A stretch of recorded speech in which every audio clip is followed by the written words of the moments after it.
What's up, YouTube world? Michael, Steve, at some point Vincenzo. I'm Dave, IRP 229. Get that out of the way right away. Sure, there'll be another one later. Oh, the over-under is probably like 6.5. That seems like a decent number. We'll get at some point when Vinny gets here to his and our musical instruments. Hopefully Vinny doesn't pick every instrument and goes through 7 songs for everything that's ever been played. Oh, I'm sure his list is 10x ours. I could always prevent him from joining, you know. Well, I know, but I do have the power, you know. Technically, okay, so do you. Okay, He-Man.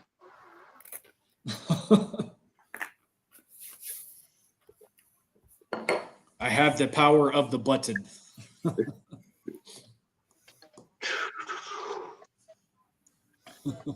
we'll go through and I know I thought of it earlier, like months ago. And I'm not like Benny, I'm not like Joe. Even the lowest rung going through all like the cardboard content and all the rehash of all these stupid topics. I'm like, I don't know if I've seen one come across through us. And again, even like I don't watch Carlos just because again I have no energy for anything literally other than softball and work and those 2 things and like going to see Trista. And other than that, it's like I'm dead like literally all the time. Talking about the eBay Global Shipping, which basically reverted something that was quasi protecting the buyer. Again, you knew if you had $4 shipping, you're getting hopefully a bubble mailer, and if you didn't, you could hammer the seller on that. Now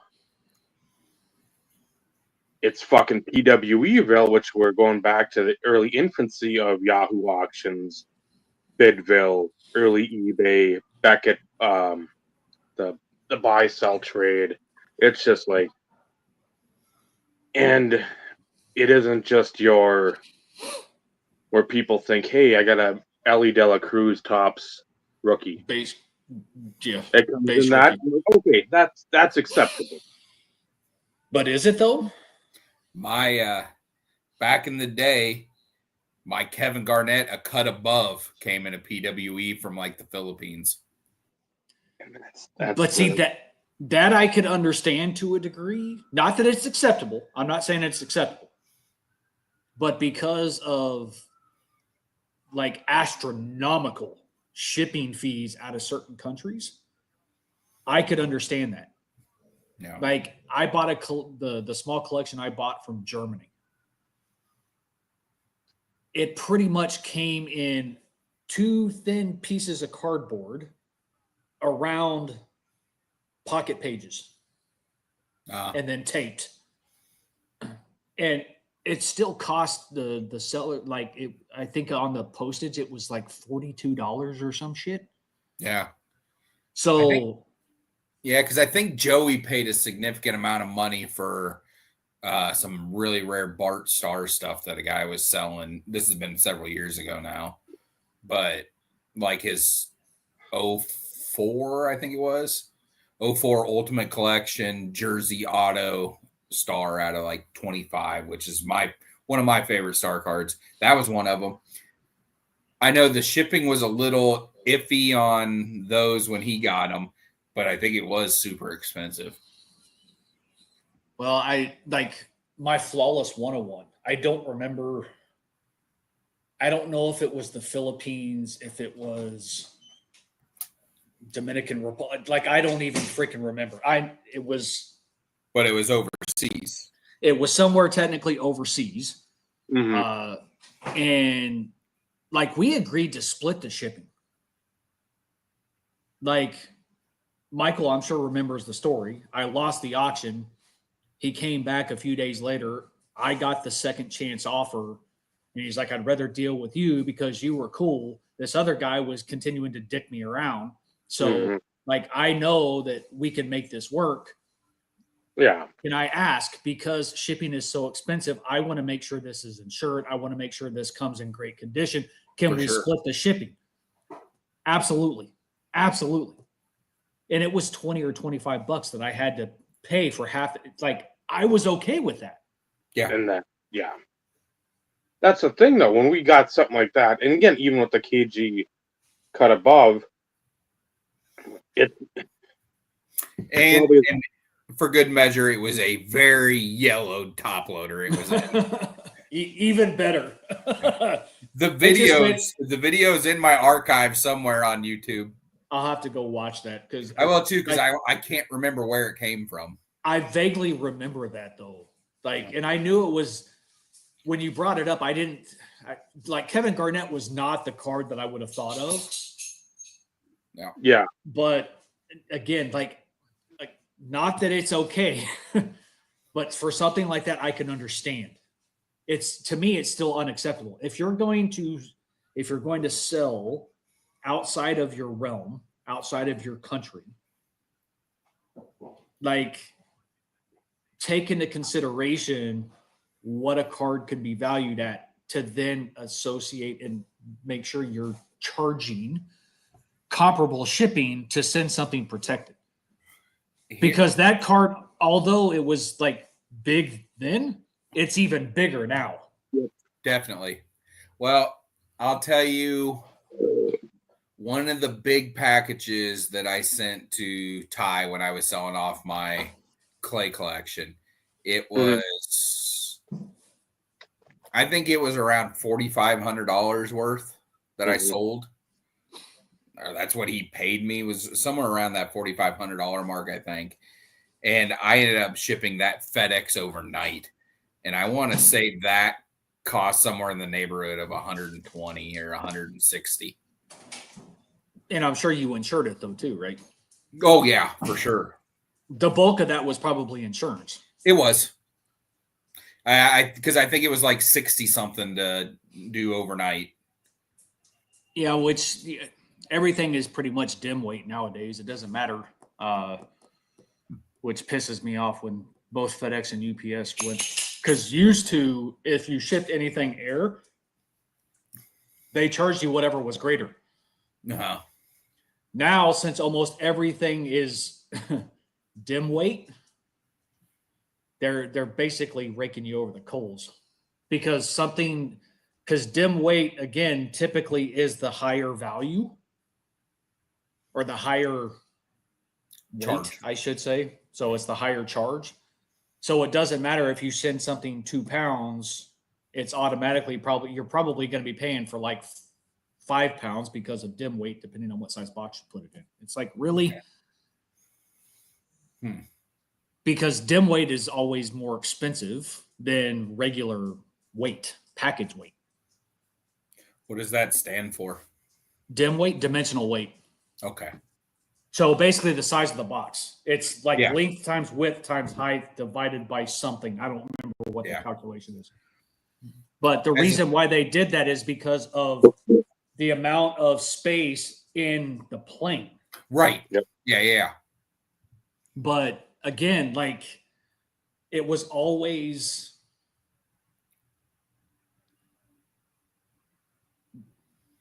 actually, I'll rephrase what I said before. It was actually whatever was cheapest for the person shipping. So if it was 5 pounds, like physically 5 pounds, and dim weight was, let's say 4 pounds, highly unlikely, they'd bill you a dim weight because there was all that was built in within like your contract with the shipping provider. But almost everything nowadays, it doesn't matter. If it's 50 pounds, it's good. You're going to be charged like 60 something bucks or 60 something pounds in dim weight. It's stupid. because I used to base a lot of shit back when I did repair planning. I always took those costs into consideration, which is why I didn't like to send shit overnight if I could avoid it. Yeah. But if I needed to ship something overnight, I made sure that it was packaged in a way to where we would be hit less with freight charges than to ship something in a bigger box. Yeah. But they completely changed that. No, because I've always, whenever I sell stuff, whether it's through the Facebook pages or through eBay, I put everything free shipping. That way I don't have to haggle with anybody over cost, or they say I'm charging too much, or tell them to fuck off. Whatever it is. Well, not just that. Kudos for you. I get it. It's a selling tool. It is. I get it. And a lot of people do very well with doing that. But if you're going to put it on a larger scale. Oh, if I was a seller that listed 1,000 things at a time, I would charge for every one of them. Mm-hmm. But I'm typically looking to move a card. If it's on eBay, it's because it's expensive. Mm-hmm. And I want a lot of people to see it. Yeah, but even then, you could charge the flat rate for a small flat rate box and at least cover the cost of what it would cost you. I could. And most people aren't going to bitch about something like that because they know it's going to be priority mail in a box. Usually they're going to get it. That's how I ship anyway. I put it on there, free shipping, and it will tell you priority flat rate. Yep. So you know what kind of free shipping you're getting from me. You don't have to worry about, if he's doing it for free, he's probably chucking it in a bubble mailer and throwing it to me. No. Right. Yeah, I've always just figured in cost of shipping whenever I go to sell something. Be like, okay, well, I know I have to pay for shipping out of this, so I'm going to charge this is the number. I'm not going to go below. Which, in essence, I mean, that's like the easiest way to go. On a small scale, it's real easy to keep track of. But if you're Probstein or Big Boyd or somebody like Evolution, it's like, fuck no, that's your 20,000 options a week or whatever. That's ridiculous. Or if I'm trying to sell a bunch of $5 cards, I don't. I'll just put it that way. I don't sell $5 cards. They stay in the boxes in there. Well, and I always tried to be 50 cents lower than the mass majority of people when I was selling on eBay, just to be a little bit more competitive, try and drive more people to potentially buy from me because and then I capped my shipping. If it got to the price of a medium or a small flat rate, that's the most anybody would ever pay is the price of a small flat rate. So, and it didn't matter. Not that I ever listed enough to where it would have to go into a medium flat rate. Right. But bottom line, if they bought 10 auctions, because it was 25 cents per additional. So when I think I got up to $3.50 shipping, I think, before I pretty much stopped doing stuff. Mm-hmm. So granted, it's still going to take quite a few additional auction wins in order to work up to the medium flat rate. Because at that time it was $7.95. Now it's $1 more. I think it's now just under $9. I think for the medium. No, for the small. Oh, I was gonna say the small one. No, is it still $7.95? No, it is. It's right about $10. Okay. Yeah. So it did go up a little bit.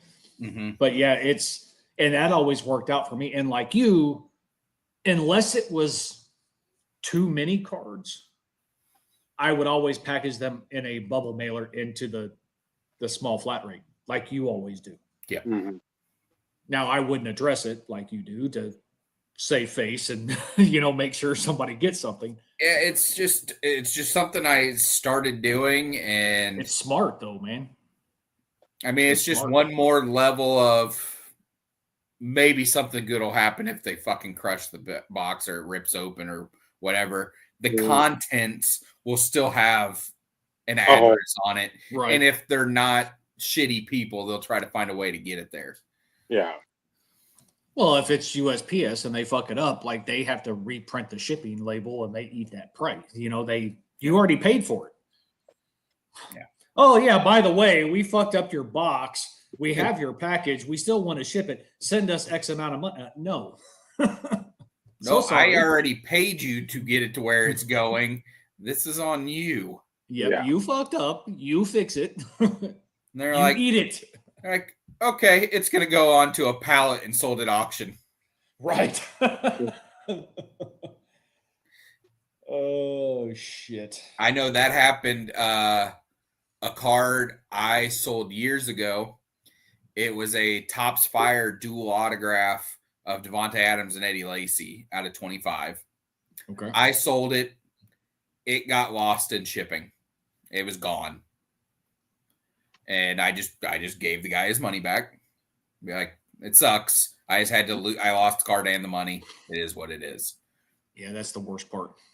The card popped up on eBay the next year. And that's how the guy got it. He purchased a bunch of lost, damaged mail, and it was in his pallet. Huh. It's crazy because I knew it was mine because the one I sold because I had number 1 out of 25. I had the first serial number 1, and it was a redemption, and it was still in the top loader with the top sticker on it when he was selling it. Yeah, so like very easy to sit there and be like, "Hey, that was my card." Yeah. Offshoot real quick. If you guys are a fan of Dreamsicle flavored, orange vanilla cream M&Ms, only available at Dollar General. I was about to say I've not seen those yet.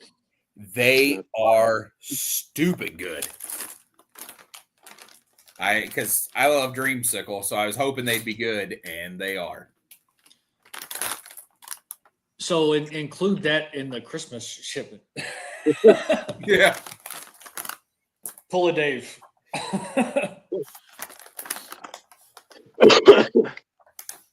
Yeah, and I know we kind of got off on a tangent, but it all having to do with the topic. I haven't, because obviously I haven't bought anything in a while. I haven't had to deal with that. Most of the last few things I bought, either I bought multiple items from the same seller and paid a decent amount of shipping, so I knew that they would come at least in a bubble mailer and protected, or eBay authentication, which, you don't know how it got from the seller to eBay authentication, but for the most part, once it gets to eBay authentication, it's pretty well packaged.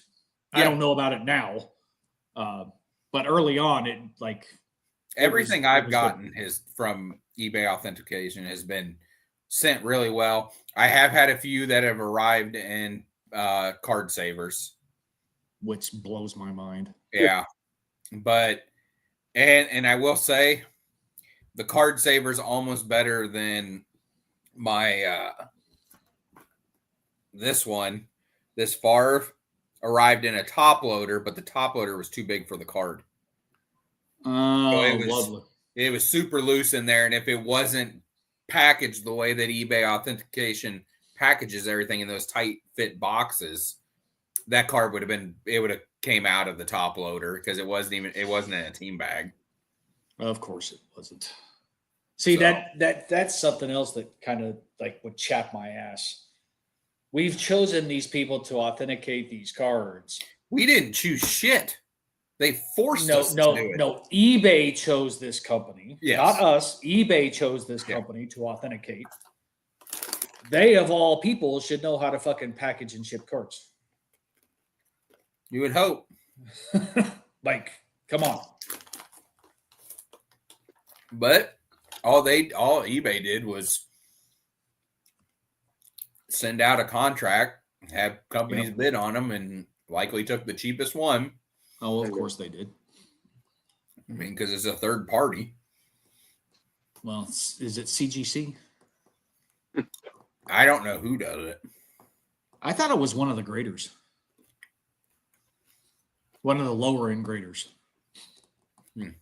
I have no idea. Mint. I don't remember. I thought it was CGC. Don't hold me to that, folks. But I want to say, like, I'm pretty sure it went to. It goes to one of the lower end graders from an authentication perspective. But Dave, I'm guessing you've gotten quite a few cards due to the whole global shipping and the PWE, and you're like, what the fuck? Well, getting shipping for Bob, there was, and I know I showed Rennie, this was fucking, I don't even know when. Sometime last year. Yeah, and it was last year in either January, February. And I think the guy had 3-4 cards down in Texas. So won them.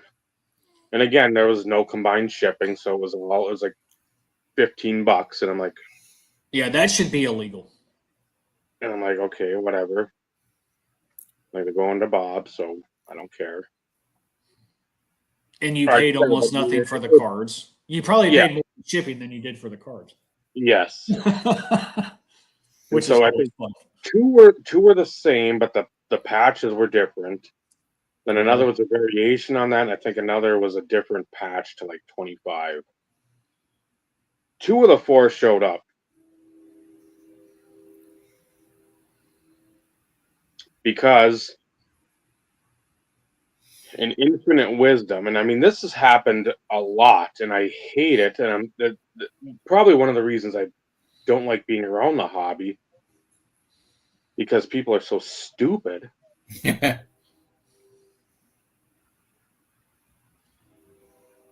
3 were National Treasures patch autos.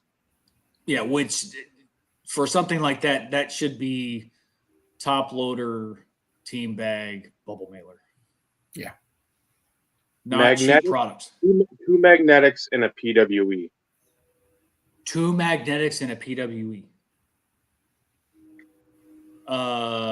Do they not realize that shit usually goes through a fucking thing? Yeah.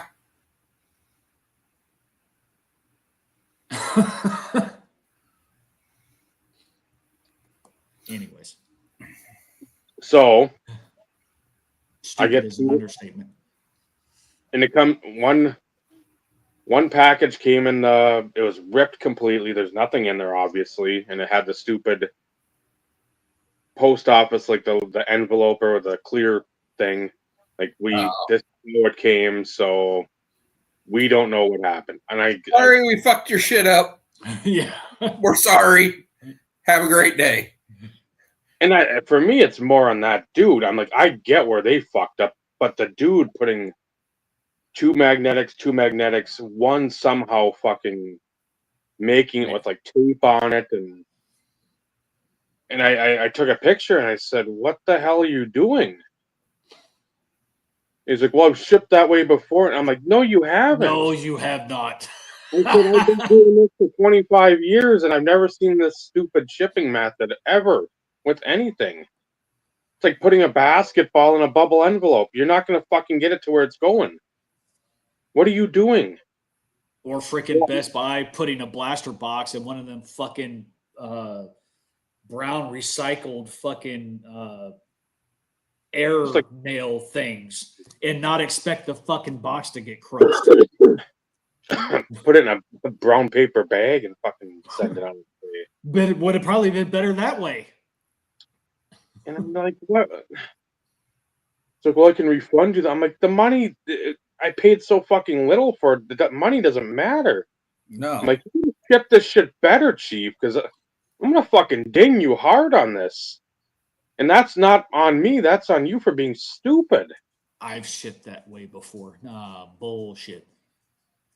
He's like, oh, yeah, nothing's ever not made it. So I questioned. I said, okay, here comes your negative feedback. I've got the fucking pictures I just took. And I'm putting it with the feedback because you add the picture, the whatever. Like, there it is. Fuck you. I'm like, don't. It's for 4 cards that are like under $20 shipped. I'm like, that $20 ain't nothing for that. For what I got, the stuff that I got for that amount is.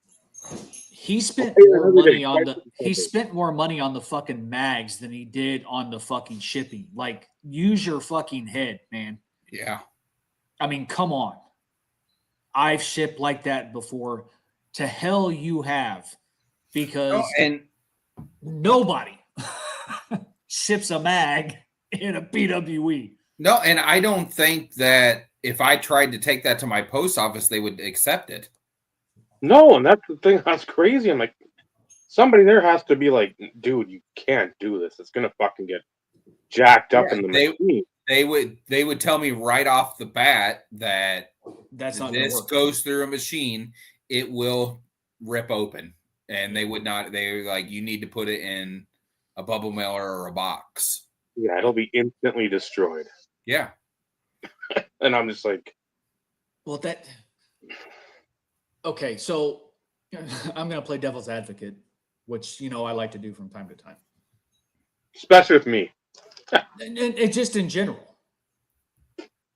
So let me play devil's advocate. Okay, this guy obviously doesn't understand the United States Postal Service and how it works and how shit is metered and whatever. Okay, ignorant, completely ignorant. I'm going to go the cheapest route possible because it saves the buyer money. It saves me money to ship. Okay. Why the fuck doesn't eBay do a better job of, I guess I'm putting the blame on eBay here for once. Because honestly, I think that's part of the problem. Hey, introducing, freaking cheap shipping. It's back. Blah, blah, blah. Fucking PWE. It saves you money. It should only be on items valued $29.99 and less. It's not even that. It's, keep in mind, you were shipping in a plain white envelope. This stuff goes through a fucking machine. Anything thicker than a X top loader will be destroyed. Yeah. Do not offer this service and ship stuff via this way. Yeah. Like, educate your people. Like, I can give people the benefit of the doubt. A lot of people are new to this space. They know that there's a shit ton of money to be made here. They're going to go the cheapest route possible. And they don't know. Maybe they don't know. Well, you say that, but these people also buy cards and get them in the mail, and they see how cards come. Ship not always. Not always. Not always. Well, but you're right. You have a valid point. Yeah. Some of them, absolutely. Even if it's not cards, you're getting shit from Amazon, fucking anywhere else. You can't say people aren't doing. And I know you're playing the devil's advocate, but at the 100%. Same time, it's 100%. Like if you get your bag of groceries, I put the hamburger in the bottom, I put a gallon of milk on top, I slide the bread there. I'm losing my shit. And so it's like I'm losing my shit. Well, that's the thing. It's like that common sense has to play into. I'm like, I want you to make the most money. If you get me the card in the condition that you have described it as, fine. I don't care if I have to pay extra because I want the card to come to me in the best condition it can. You don't get a new car. I'm going to bring it up here, and then you're going like at night blindfolded hitting deer. I mean, you want to. I'm like, I'm going down there getting the shit myself. Or give people the option. Well, that's the thing. If they're going to say, hey, if it goes over $100, it says $1 shipping. We could talk about more protective shipping. It's not even that. Like eBay has enough in like customize, like you can customize so many things from your listings perspective. Yeah. Offer 2 types of shipping. You want freaking global shipping in a PWE, you select it. If you want in a bubble mailer and top loader, this is how much it costs you. Like there should be no reason why some of that shit can't be toggled. You know what I mean? Oh, I do, but and eBay doesn't want to. They just want to give you the option and then do one of these. But that's again, like I can understand why Michael always does like free shipping, small flat rate. I get it. Me, every time I've sold, it was my shipping cost, whatever it is. And I wasn't ass raping people. Was there a little bit of margin? Absolutely, because I pay for my bubble mailers. I pay that's a cost. Mm-hmm. But the one thing though, the one thing I wasn't charging $5 when it was $2.85 or whatever it was years ago. I love being on the blowout. When you'd be like, well, I have to go to the post office. I have to drive well, then what are you doing at work? Do you charge the boss mileage? Yeah. Driving to work. Factor that all in your cost, and if it's $6, I'm not going to buy from you because if you're I never did that. An old 1991 rummage sale fucking yellow top loader, and you don't put a penny sleeve, and you put Scotch tape that's barely hanging on. That's original 91 Scotch tape. Yeah. I never even took that into consideration. There were so many people that would mention the cost of fuel. Oh my God. The post office. Like, motherfucker, none of us live at the post office. We all do the same thing. Hey, God. Wise ass. Do people not realize that like even apartment complexes like have drop boxes? If you put a message in your fucking mailbox that says that you have shit to pick up on your doorstep, guess what happens? They'll pick it up on your fucking doorstep. You don't have to fucking go anywhere, but walk to your fucking mailbox, put a note in there, and put the shit on your front porch. Yeah. Problem solved. You don't have to drive fucking anywhere. Yeah. Don't it's give me that. It's easier to make an excuse to fucking find a solution. But the gentleman who's mentioning gas money, not going to have a label printer.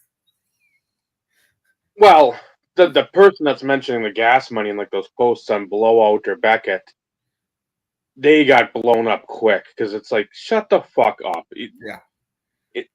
You're not sitting in the middle of the fucking Amish country and you're like hitchhiking. Right. Like with one fucking bubble envelope. I mean, come on. No, it's another way to quote unquote justify your means of existence and your asinine cost of shipping. Yeah. Or the other one. In this situation, you're damn right. I'm going to be the foul mouth guy because that's a load of garbage. This is how this stuff came. Like this, between two pieces of cardboard. Like that. So those are prime numbers. Chaudier, Jerome Ignulia. Dude, I blame somebody in this hobby for screwing that up for me forever. Yeah, I remember that too. Yeah. And then Ray Bork. That. I think something else. This, like no-name guys, but this was $10. No protection? Yeah, this was all sandwiched, and there was a Lemieux card in it. I forget what the Lemieux card was. And it was all here for like $12.99, $3.99 shipping. $3 and then $2. It was in a bubble mailer, though. This one. Two pieces of cardboard. Oh, one of the like bradded envelope things or whatever. Well, this is Niagara Falls, so I'm guessing if it's anything, it's from possibly Canada because there's a lot of that stuff that seems to ship my card there. So I don't know. Yeah, they put it in a barrel and send it right over the edge. It's just got the American flag on the barrel. Yeah. The post office logo, that's it. It'll get there. Yeah, somebody will figure it out. Yeah. I don't even remember what Lemieux card it was because I guess to put it away first. I guess since I'm not collecting clay anymore and building rainbows and everything, I don't have to deal with that kind of stuff because everything I buy basically typically has to go through eBay authentication now. Yeah, problem solved for you. Yeah. And see, there's, I guess, also like in the back of my mind, somehow I think of the whole eBay global shipping shit, which is why I probably stay away from some of the lower end stuff myself. Just because I'm that asshole to especially if you charge me like $4 or $5 and you're going to send it, I'm going to be that MFer and I'm going to lose my shit. Yep. Don't charge me $5 to ship it in a damn PWE. That Nope, you're not making extra money on this off of me. Not that way. Yeah. Yeah, because that's like $4 or something that they'd be making. Is that Brian Taylor? No. Expos first baseman. Cliff Floyd. Cliff Floyd. Yep. Man, Cliff Floyd was jacked. Yeah, he was huge in what, 92? Yep. Well, 90. Well, I was thinking 92 Bowman. That's the only reason why I was, because that was and that one a big card. Oh, that's such a tough card to lay off of. That's one of my Vinny. I really love this card. Just pay the money and get the damn set and call it a day. I know. So then there's. Oh, do you know they're known for their photography? I haven't. Are they? Very nice. Is that a first day issue or a one of a kind? Yeah, first day issue of D. Lee. I think that like those cards, that's perfectly fine. Those are like $3-4 cards. I don't care. I care again. I care, but it's not like I'm not going to argue over that. Yeah, but if you're paying just flat up eBay global shipping, that's fine. But if you're paying $3, $4, $5 for that shit, that ain't fine.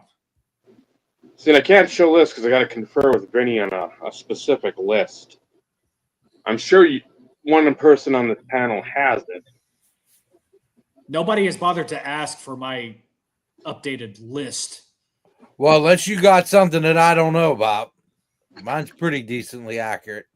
Oh, I don't know. You said last week you couldn't remember what the damn color code meant. Yeah, but I figured it out. Are you sure? But there, I'm going to tell you something. Okay, going back to this subject, so I'm going to go here.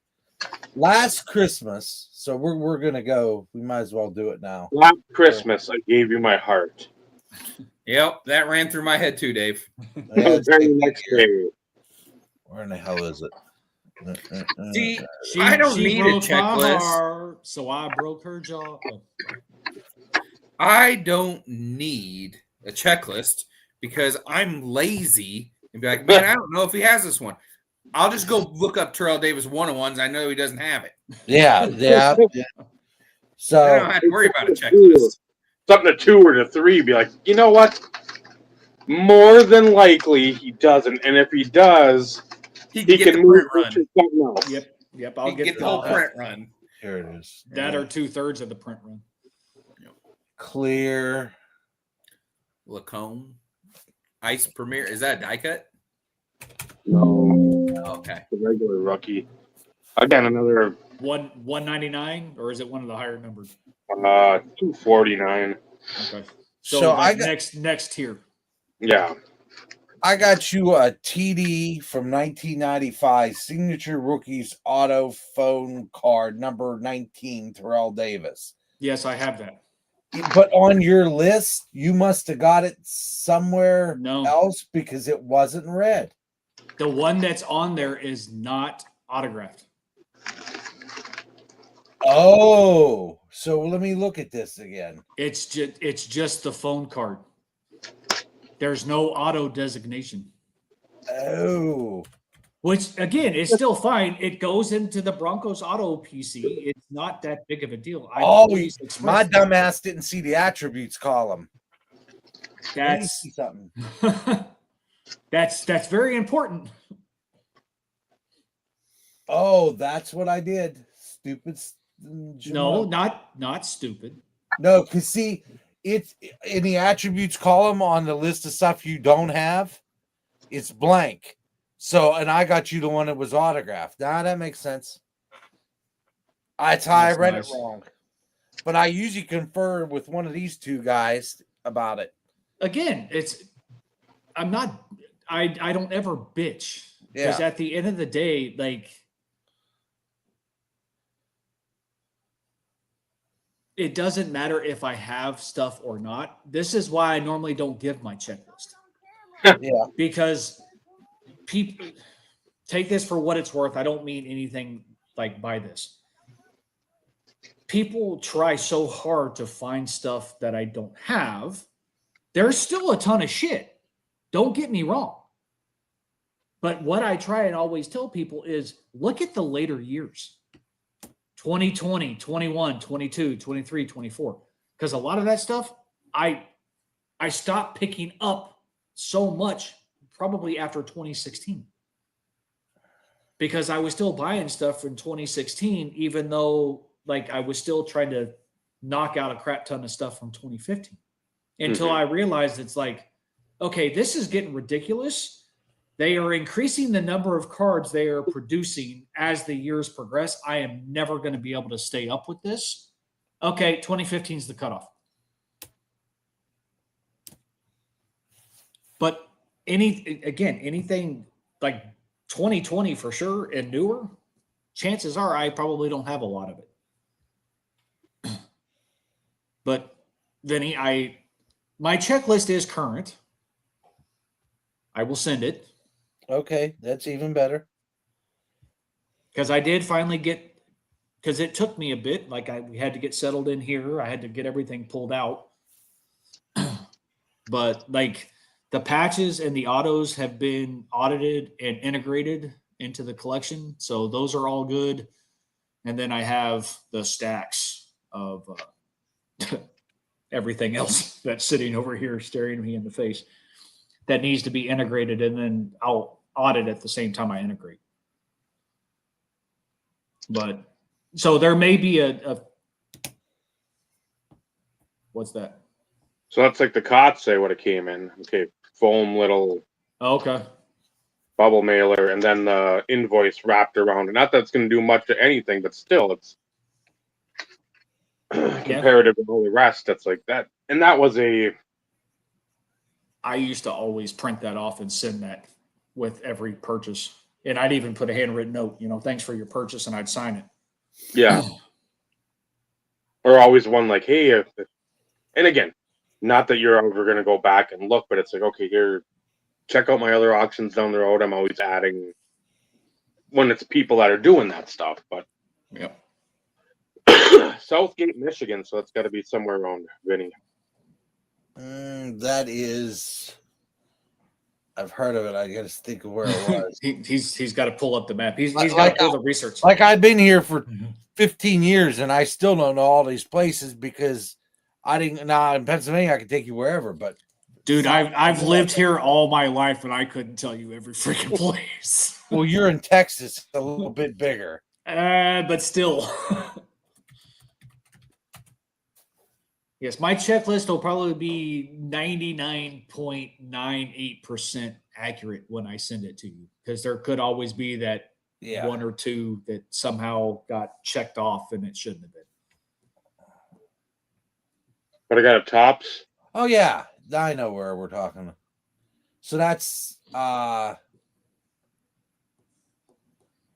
by Wyandotte. Yeah. So that is south of Detroit, southwest of Detroit. So what is it in relation to Paw Paw? Paw Paw is over there. Because that's the only place I remember. Because that's the only place I remember driving through when we went to Chicago. Dude, because that's what I called my grandfather when I was a kid. Yeah. So when we were driving through the first time, me and my buddy Brian were driving through to Chicago for work. And I kind of was dozing off. And all I heard was, "Let's go, Paw Paw!" Like loud as hell. I shot out of my seat. I looked at him. I said, "What the hell was that?" He goes, well, that's what they used to scream for football. So we're driving through the next time, and I'm waiting for the sign. I'm waiting. And he's kind of just singing along, and I go, Pa. Then we were driving through one time, and we heard this friggin' sonic boom. Yeah, downriver, Jeff. That's a very common term around here, downriver. But we were going through Pa, and I actually felt my body shake. It was like a EPIRB, like a nuclear blast went off, and the thing hit us in the car. He's like, "Did you just feel that?" I was like, "I heard it, I felt it, I smelled it. I every sense is now awakened." He goes, "What the piss was that?" And ever since then, the whole world's been topsy fucking turvy. So there's my F word for the night. Downriver. Do you live in Mississippi? No, that's what they call anything down the River Rouge. Downriver. That to me would fall more in line like with a Mississippi type nomenclature, downriver, because everything's freaking pretty much on the Mississippi. Yeah, it's the Detroit River. It flows downwards, and then like I didn't need an explanation, man. Then River Rouge. I got it. I got it. Much love, brother. We might have went through. Did we go through Southgate when you came here? Let me look. That was one that was a PWE. No, that's bullshit. Oh, I'm glad you're the one that got that one. Did you get that recently? Well, you were getting it for Christmas if you didn't get it. Because I saw the serial that's number. A gnarly patch. I saw the serial number, and I'm like, I need to 7 and 25. So, yeah. Hey, what you have coming in, Dave? Is that your first copy or multiple? Multiple. Either second or third. Okay. That's nice. Gold. That is. So yeah, that was more than I wanted to, but yeah, but so worth it because you don't see those. No, and there was another one at the same time, the Prestige SSD, the gold to 25. And I'm like, I'm not dropping like $60-$70 on two carry columns at one time. Well, the other one, if it's down the road, I'll look at it and snag it. But yeah.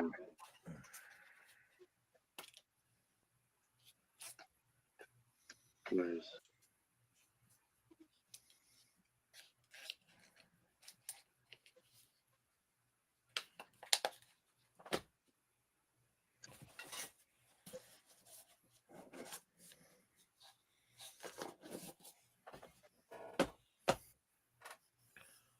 Nice.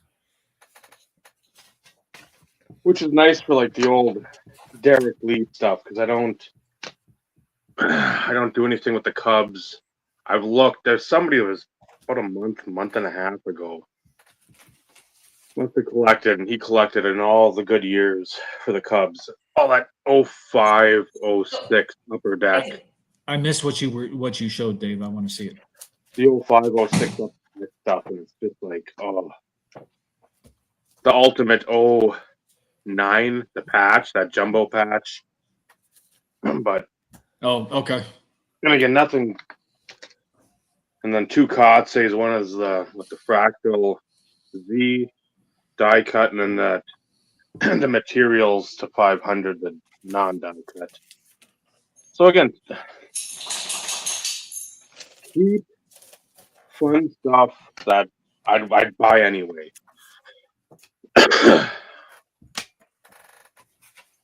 I know it's something about the 90s on it. I think Griffey was on the cover. The guy that was on the opposite page was a guy on Freedom Cardboard, a big Brett Butler guy, so we became friends. You got to have a copy of it, Dave. I do somewhere. I don't know where, but okay. I was getting ready to say, man, you at least have to have a copy. I don't know where it is, because and that was like in the I wouldn't say infancy in my JJ. I was only 5 years in, like collecting them. I mean, my Northcutt stuff was better. Collins, Abreu, but yeah, I think June, July of 2012. Again, just look up. Let's say Griffey cover, and it talks about like a lot of '90s inserts, which is apropos. Yeah, it's It, all it wasn't, yeah, it wasn't by like me choosing. Obviously, it was Chris Olds was the guy that I talked with. That was like an old editor. I don't know if he's still there anymore, but I think he is. I think he actually. We'd have conversations from time to time. So it was, I don't know. I think he jacks with. Well, let me see. I'm pretty sure it was him who responded. Because I inquired about Beckett Marketplace. I watched a lot of his videos when he would do them for YouTube for Beckett. Yeah. The box busters. Yep. Until they got a lot of loaded boxes. Yeah. Oh, no, it was Eric Norton. Never mind. Sorry, my bad. Okay. I'm trying to remember. They got a lot of videos together. But that was the thing. I couldn't, like, I obviously got them confused because, like, I remember both names. But Norton was the nerdier, skinnier dude. Olds was the bigger guy. Yep. Yep, It reminded me of Magdor. I watched a lot of Susan LeJudi's videos. She did box busters. She went away in 2014 was when she left Beckett and Tops. She had left Beckett by then. She was at Tops, and then she left Tops in 2015. Because she was doing entire case breaks of like 2015 Tops football flagship and Allen and Ginter baseball. And then she did 2 cases of Top Supreme baseball at different times. And each video had the same case hit in it. And it was the fold-out booklet, relic booklet autograph of Hank Aaron.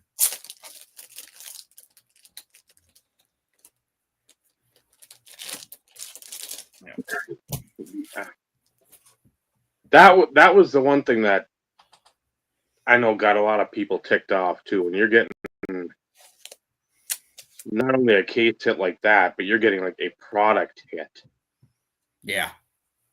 I mean, I don't care if you hit like a Griffey auto or Griffey Jeter auto. I'm like, okay, that's not fun, but you get some like Hank Aaron shit, or you pull like a bat barrel or a knob, or you're pulling shit like that, and 101 mirrored blacks or something. It's like, come on. I will say the thing with those Supreme baseball breaks, those were for people who hit redemptions to get in those case breaks. I guess Topps did that in some of their baseball, like Topps flagship baseball. You could pull a redemption. You're like, oh, I get the Atlanta Braves in a case break of Topps Supreme baseball. And then they busted that case. And whoever owned that redemption got the cards. I don't know. To me, that's a really odd one because I guess you would have to wait until all the teams were claimed before you could bust the case. Yeah, that'd be a tough one to pull off just because. Yeah. There's so much flagship product that the odds of all the redemptions being hit and submitted in a timely manner are pretty low. Yeah, because then what do you do if half of them aren't fucking submitted? You go on the case, or you break the case and then just ship out what's been claimed, and the other stuff you just sit on a box until somebody finally turns in the redemption, I guess. Yeah. It wouldn't be a good way to do case breaks. Well, no, nobody ever confused Topps for good business folk. So. No. No. Yeah, their redemption process was more frustrating than Panini ever was to me. Topps really reamed me on one of my redemptions that I had waited over 7 years to get filled. And I get a notification, I get an email saying my package is on the way after 7.5 years, or it was something like that. Yeah. And it was my Tommy Lee, Allen, and Ginter redemption autograph. And I really wanted that. So every time they would message me, about if I wanted a replacement, I'm like, no. I want And the card. Eventually I get the notification that it's shipped, everything. I get it. I open it up. And it was a Blake Snell Bowman Chrome rookie auto. That was they just sent that to me instead of sending me the Tommy Lee autograph that never got fulfilled. I was like, you just randomly just threw a card in a mailer and sent it to me. And I called and I bitched some unfortunate bastard that was part of customer service. I bitched his ass out for probably 40 minutes. And it got to the point where he just didn't, he would sit on the other end and be like, I don't know what else to do. I'm like, wow. What you did? They eventually sent me out a care package that was some relic cards and a couple junk packs. And that was their way of taking care of the situation. I'm like, I don't want your bullshit. I want the card I put the redemption for. And if you aren't going to fulfill that card because it didn't get sent back, you need to give me options of what I want. Yeah, not just shit you got laying around. Yeah. Or said value of that freaking card.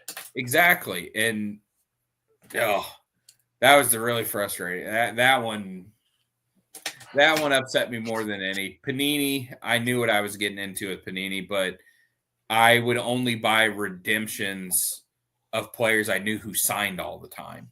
Yeah. And I would not buy redemptions for Aaron Rodgers because I want to see his signature on the card before I put any money into it, because his signature is so wonky that I would never buy a redemption. It's got to be a live card of him. But I would buy Clay Matthews. I bought Donald Driver because those were just guys that signed and they had good signatures.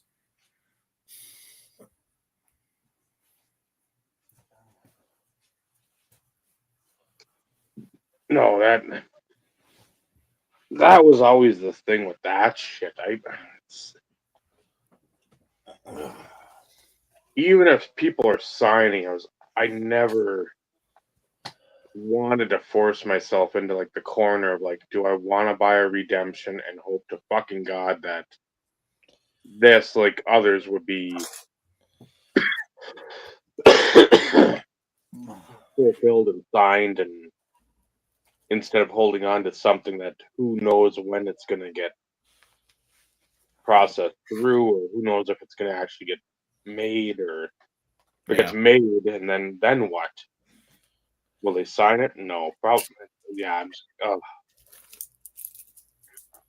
so no, I got some of that stuff from like the old Facebook auctions. I never even sent it in because I'm just like, I don't trust people getting it in. It's not like I spent much on the redemptions either, but it's like, you think at the time, okay, it's a cheap price. I'll get a whatever Franco Harris. I don't know what it was, some Panini with Phoenix or whatever, some type of auto. I'm like, I don't want to send it. And again, that might be one where you're at a national or something. I'm like, what can I get for this? Do you have anything? What's your program? I don't even fucking know, because it's something so foreign to me. It's not in my wheelhouse of like collecting. Yeah, I hate their redemption program at National. It's like, bring us all the shit you actually wanted that we never put any effort into getting made and fulfilled, and we will give you a signed card that we had on the shelf that was a damage or redemption replacement that we just slapped a sticker on and called it a 101. Yeah. Here's your black box of bullshit. Yeah.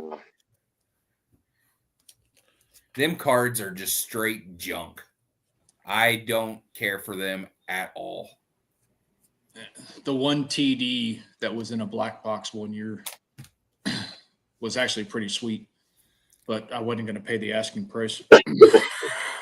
Yeah, I mean, all because it was the black. And I'm like, yeah, even if they took if it is the actual 1-on-1 parallel that was in the product, so it's the right foil and everything, it's still just a card that they slapped a sticker on. It's not the real card. Yeah. And that's the way I felt about honors too. The honors cards, what I didn't like is when they had honors cards that there were autographed versions of it already. yep.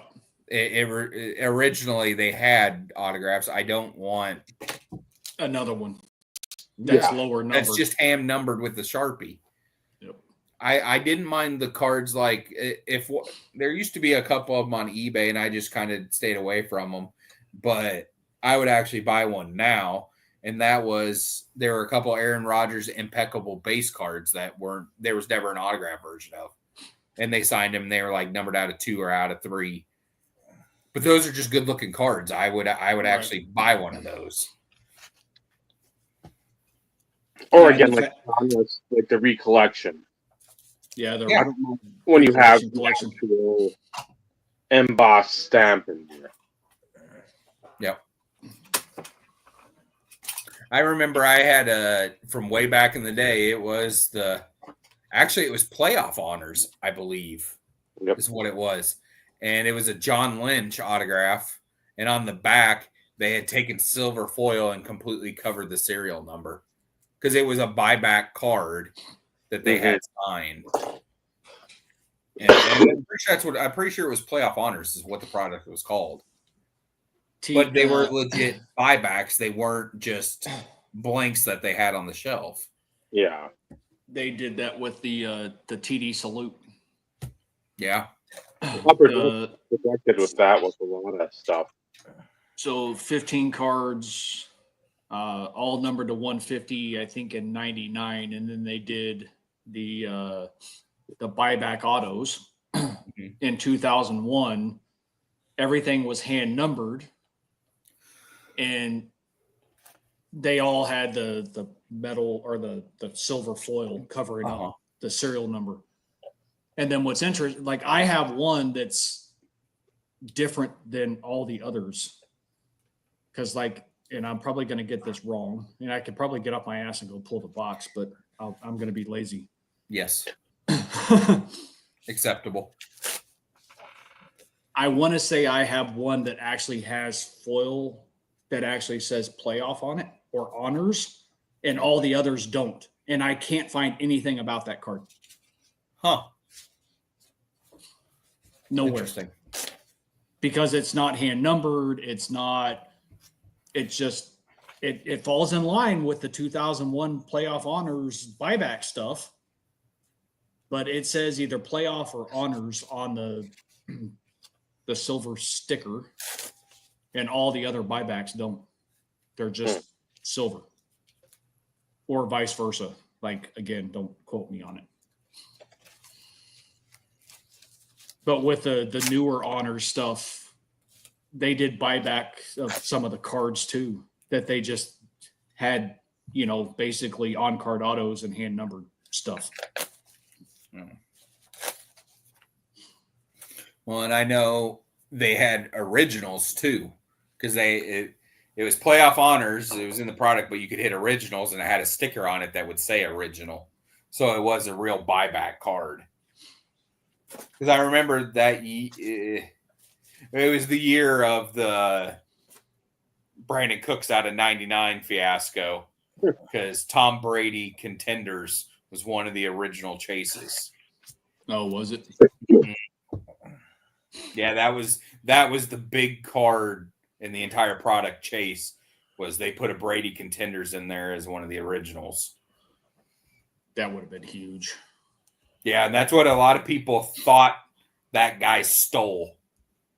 but it wasn't. It was something embarrassing. It was almost, I believe it came out, people figured out it was some kind of Ezekiel Elliott card. Well, at the time that would have been huge, but looking back on it now, it's you threw away your entire business. Right. For Zeke. Yeah. Yeah, at the time, huge card, again, worth a few $100, but still, like, that's not worth throwing away your entire. Yeah, it's not like a Bronco Nagurski cut auto or something like that where you're like, oh my God, that's a lifetime player. Right. I do believe at one time the Brady did eventually surface. Did it? Yeah. Well, that shit, because wasn't that the basically one card per pack product though? Yes. And it was like stupid expensive. Very expensive. And they had some shit bags in that product release too, if I'm not mistaken. Oh yeah. Well, and now the format for honors is goofy. It has like 2 or 3 different sealed cards, but they're like they're like parallels of the rookies or something like that is one of the card, and then you get the autograph, and it's such a wasted. It angers me that people pay money for it. Well, I had a guy whenever I completed the master set that I have of the impeccable indelible ink, where I've got it all. I've got all 4 printing plates. I've got all 3 of the parallels. Somebody tried telling me it wasn't a complete master set because there were versions of it in honors. Oh, kiss my ass. I'm like, you're fucking stupid. Those weren't pack pulled cards. Yeah. Yeah, go look at the damn checklist and tell me that it's not a freaking master set. Yeah, exactly. I have. Go pound sand. Yeah, it was ridiculous. I'm like, yeah, that honors card that's numbered out of 3. Yeah, it's the same parallel as mine out of 2. Yeah. Because that was the thing with Clay. He had 3 cards. He had the 101, the out of 2, and the out of 4. So the entire print run was 7 cards that he had autos in it, and then the 4 plates. And somebody had the nerve to say not a master set. Yeah. Yeah, and he tried to argue that honors. Were they new to the hobby? Were they new to the hobby? No, sadly, this guy was just stupid. Okay. Well, I was trying to give the guy the benefit of the doubt. No. No, he was somebody that just happened to like honors. Well, so he was just projecting. Jesus. Yeah, it was funny. Like, you're an idiot.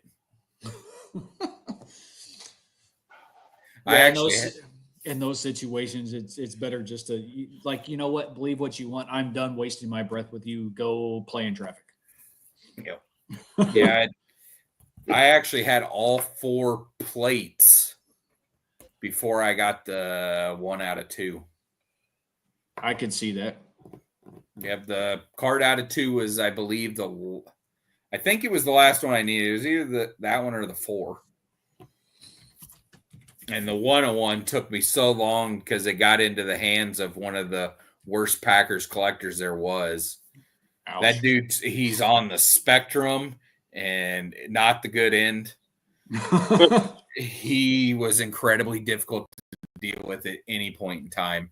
And because I wanted that card so bad, it made him want the card so bad and not let me have it. Of course.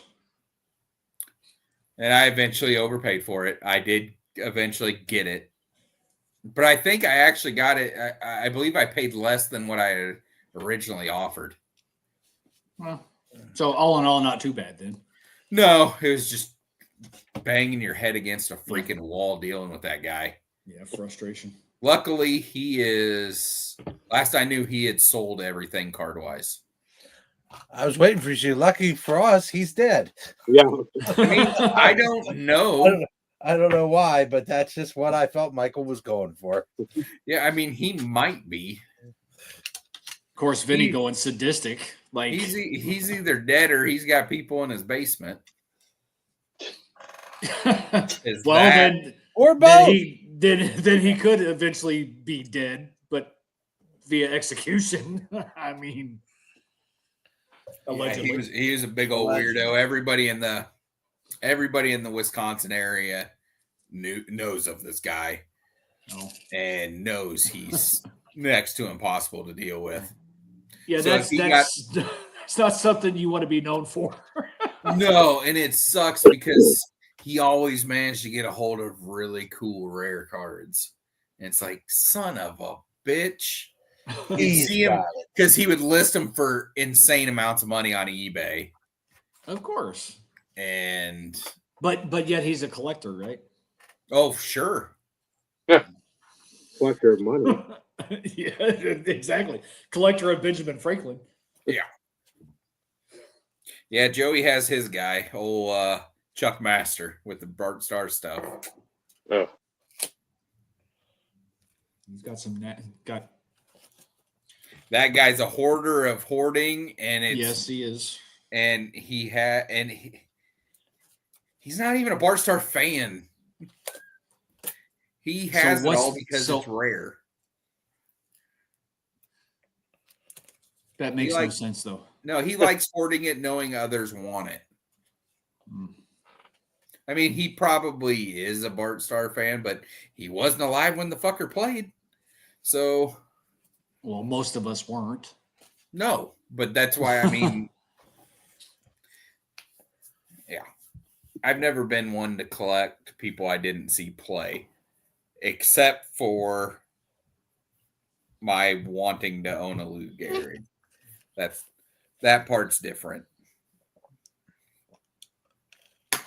Yeah, but that's just a card, though. Like,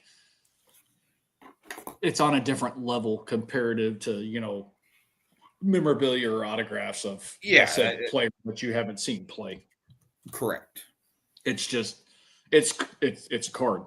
Very significant card. I'm not trying to dull it or take away from it, but that's kind of on a different level, though. Yep, and it's now just become a card that the longer I wait, the more expensive it gets. It gets more expensive every time. I had a PSA 1.5 that I purchased for $900, and the reason I paid $900 for it was because at that time I had a 10 times eBay bucks reward on it. So I got $90 back. Yep. I didn't have to pay taxes at that time. Right. So I bought it for that. Well, now a PSA 1.5 runs somewhere around $2,200 to $2,500. And there's no more things called eBay bucks. No, man, when that went away, that made me so sad. I loved eBay bucks because it was quarterly. There are some quarters that were very, very, very, very, very good. Yeah. I never maxed out at 500, but I got up into the threes. Let's say I knew people that maxed out the 5 every quarter. Jeez. Yeah, I ain't got that kind of bank. I know Joey always used his eBay bucks were always used to buy supplies. Okay. Smart though. Yeah. Oh, it's like super smart. You got. I mean, because that shit can get expensive. Yeah, you got free supplies. Now, I always used it to justify overpaying for a card. Yeah, hey, but you used it for what it like. Yeah, that's what you felt you needed. I've got $70 in eBay bucks. Well, that card should sell for $100, but I'll pay the $170. But it only cost you $100 though. Yep. Then technically, that's how I looked at it. Technically, I mean, I had money. You had to spend a shit ton of money to get that $70, but that was in the past though. That's like 2 months ago. I don't remember that. That doesn't count. And besides, it was 2 times, 5 times, or 10 times. Yeah, right. I could never find anything worth a damn to ever take advantage of like the 10 times. Yeah. The 2, 3, 5. I did that on multiple occasions, but never on the big one. Yeah, because I feel like the 10 times one, I mean, the whole time during that program, maybe 3 times, 4 times, maybe. I don't remember it happening a lot. And same thing. When that one would pop up, it was never when I was chasing something huge. Well, see, and that was, I would be chasing something, so to speak, but it like never surfaced or something never popped up that was like in that time frame. Yeah, now's the time to pull the trigger on. It never happened. So, but yeah, there were quite a few cards that over that time span in which technically were free. Yeah. Because of eBay books. Yep. I always love getting that little email with the gift certificate basically inside of it. You open it up and it. Your eBay bucks have arrived. Yes. Yep. Because it always took like 3 to 5 business days after the end of the quarter for him to process and get it. Come on, let's go. I got to spend these. Yep. Because the eBay bucks never set in my account. They were spent usually within 24 hours. Yeah, and like you, it was something that was like, okay, I don't want to spend. I think this is worth $50. $100, buy it now. I'll buy it. No, because I have X. I was to say no offer, no best offer, no like 10% off like thing. Yeah. It's like, fuck, if I got $36, I'm like, I'll pay 64. And then whatever the tax, I'm like, I don't care. I'm good. Yeah, because that was back in the time frame where you as a seller couldn't send offers out to people that were watching it. You either had to discount it or leave it as it is as a fixed price. But yeah, you couldn't just send out, oh, there's 17 people watching it. 17 people are getting this discounted offer. Yeah. Yeah. So yeah, if that's how I made I bought a lot of cards that I wanted that were more than what I wanted to pay because of eBay bucks. It helped lessen that blow. Yeah. Yeah. Like, again, cheapen the price and make it realistically feasible. And hey, that's a good deal. Is it though? It is. Just because I'm not paying full price. Because I'm not paying full price. Plus, I earn more eBay bucks buying it. Yep. Yep. That was the best part. Yep. Except for the part that sucked is they didn't give you full price. They only gave you what you paid out of pocket. Yep. It's like, oh, you bitches. Well, that was the way to reduce some of the free money, quote unquote, that they were. But that funneled a shit ton of money into eBay, though. Oh, massively. I spent a lot of money when they would send out those bonuses. Yep. I'm like, okay, the bonus would come out, and I don't remember how long they usually lasted. I don't remember. I know the 10 times ones were maybe 24 hours, but the other ones may have been like 48 to 72. Yeah, a couple of days or something. Yeah. That was such a great program. I missed that. I also miss not paying taxes. Yes. Missouri, fortunately for Missouri, I was one of the last people that was still not paying taxes. I know Joey had been paying taxes for like 2 years before I ever did. Yeah, Minnesota jumped on board right away. They're like, we can get more money? Well, then Yeah. But so from a seller perspective, anything you shipped out of state, there were no taxes. Right. The only time you got charged taxes is if you shipped in state. Yep. And that took a while for that to even be a thing. Uh-huh. And then once they started doing that, it wasn't long until they started doing sales tax, period. Yep. Each state it took time, but states got to get their money too. It is what it is. It's not like you don't go to the grocery store and not pay tax. So, I mean, it was nice while it lasted. Now, New Hampshire, when I was growing up, when we lived there was no sales tax on food. Iowa, there isn't. Every state has their thing. Yeah, I know Iowa does not have sales tax on food. You're on mute.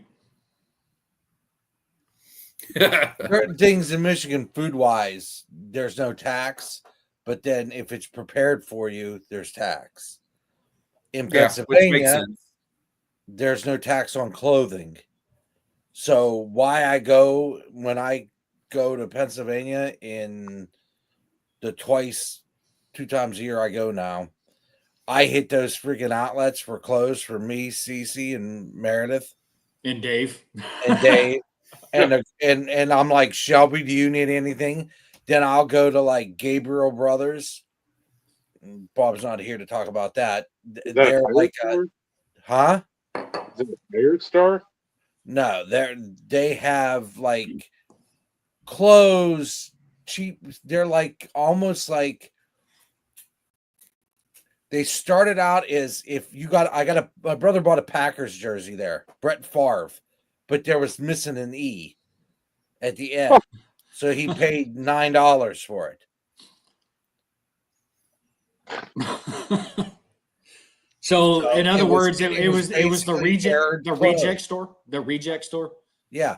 But then after time, they made so much friggin' money, they would get, if say somebody bought 3,000 blue shirts and they're like, I only want 1,000. Well, I'll give you, what was your cost? $2. I'll give you $2.25 a piece for them. And they sold them for $5.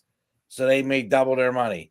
And it's quality stuff. It's like Carhartt, all name brands. And almost kind of like a Ross. Yeah, it is very much like a Ross. And I mean, we got Zach a Carhartt jacket when he was working outside with all winter. Got him a Carhartt jacket. Then I got him one that was the blaze yellow, and then he just got his stuff from work and put it on there. And then I bought all kinds of shirts for Haley and Zach for when they work in the plant. When they do, they're on the assembly line, so they ruin shirts with oil and God knows what else.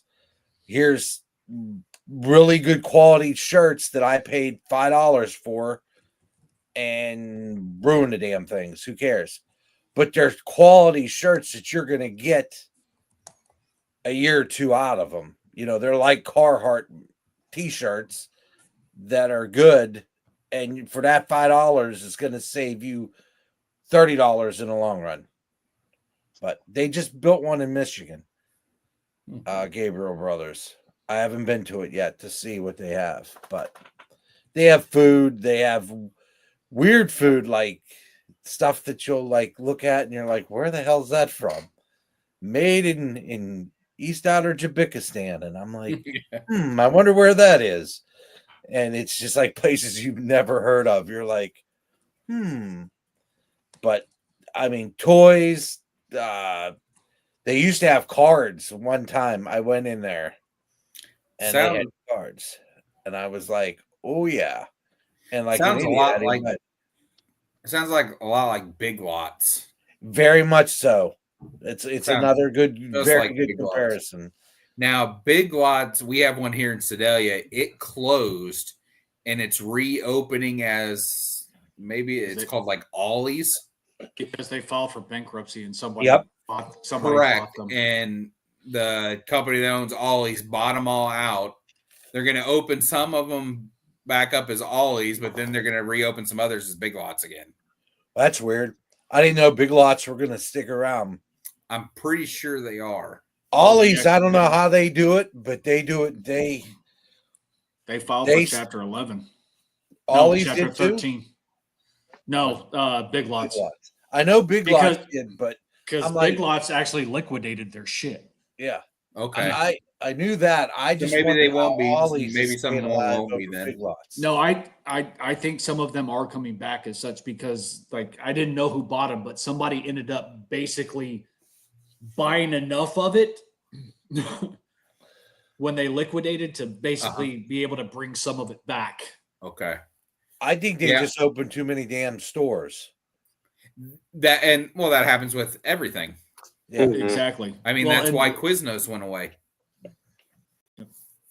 That's why Subway's closing a shit ton of restaurants, franchises, Domino's, like anything that's franchise.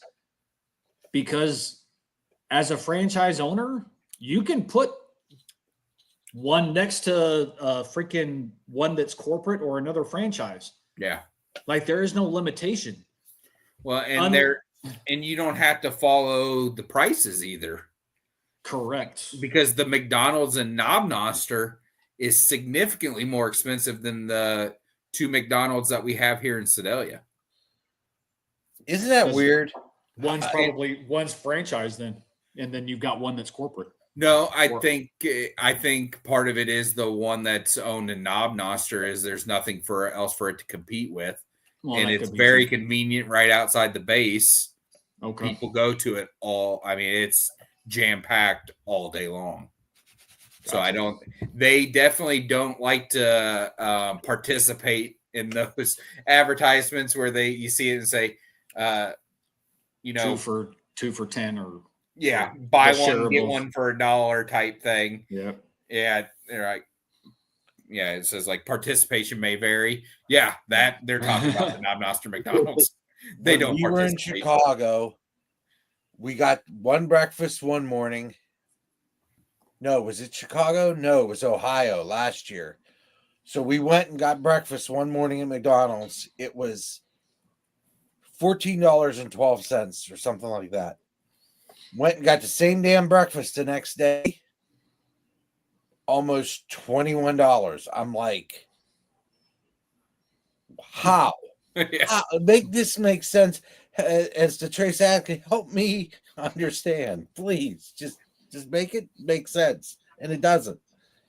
I'm like, $2 or $3, okay, but $7? What the shit?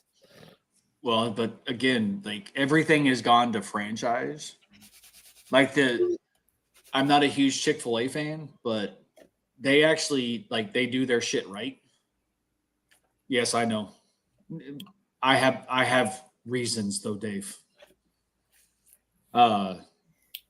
Pertinent and very important reasons. I'll explain it to you in after hours because we're not going to go there. They are all franchise, but they will not allow a franchise until there is X number of roofs in the area. Okay. And as a franchise owner, you have to work in the store for, I think it's at least a year. 1 year. Before you can basically take a step back and let it run itself. You have to actually work in the store. Yep. For at least a year. Looked into it with my buddy. He was like, screw life, let's both open a Chick-fil-A. And I was like, dude, you got to work there for 1 year. He's like, we're not opening a Chick-fil-A. And because he was like, I'm moving back to Michigan, just opening a Chick-fil-A. And first thing I told him, I said, you do realize that by the time you originally mentioned this to now, like 9 of them have opened. And we're pretty much dicked because we're not gonna have the advantage of early adoption. Because again, so many roofs have to be in the area before they will allow one to be built. They have strategically put those here in Michigan where they are the only they're hammered constantly. Just hammered. Well, they're all that way anyways. Yeah, but they're going to open in one where my mom lives. And they're like, my aunt said they're putting it in town right next to the Texas Roadhouse. I said they opened, what else did they open there? And it's like my aunt says, you can't, Olive Garden, Texas Roadhouse there, you can't get near them. Because where does your aunt live in Duluth, Minnesota?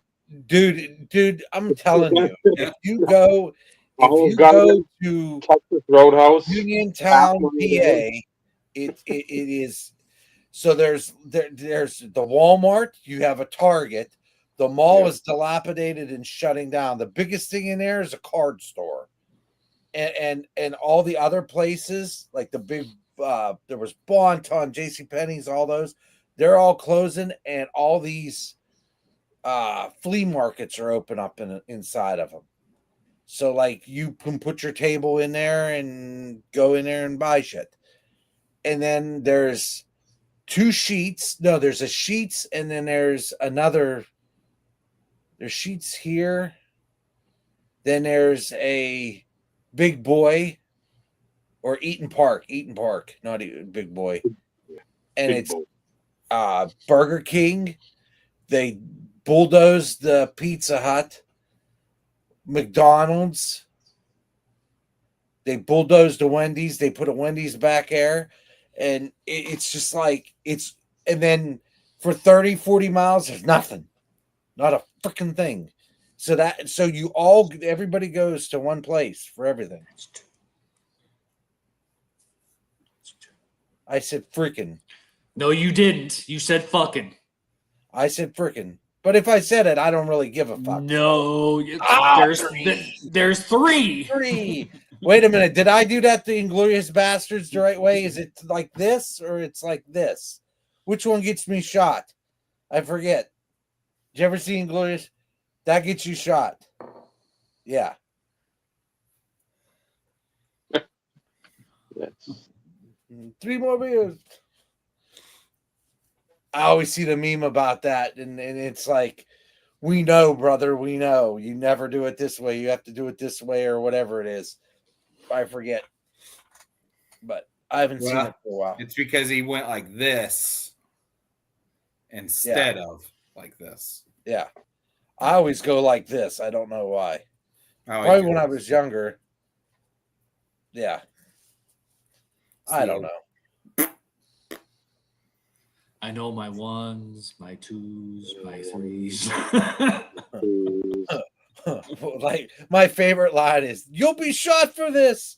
Nah, I'll be chewed out. I've been chewed out before. Yeah. That's my favorite line, because I always think about at work and I do something and they'll be like, you'll be fired for this. Nah, I'll be chewed out. Been chewed out a lot. Done that before. All right. That movie's so good. Yeah. Did you know that The Bear Jew was written and supposed to be for Adam Sandler? No kidding. Mm-hmm. That would have been hysterical. Yep, but Adam was doing I can't remember what he was doing at the time, and he couldn't make it. It came out about the same time. I don't even remember, but yeah, research department will go at it while whatever Steve has to say. I was gonna say, like, I think we need to start getting in the top 5 before we miss out on it again. Well, technically we didn't. I guess we technically missed out because we never touched on it last week. So I don't even know if I have 5. If I have 5, it's because I'm going to make them up right on the spot. I can think of 3 absolutes. Ukulele, kazoo. Piano.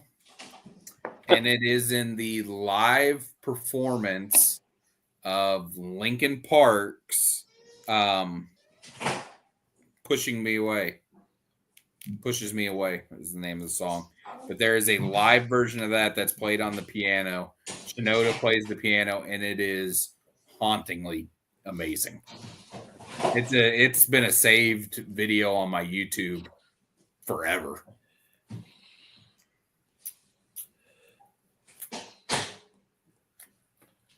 So no kazoo. No kazoo.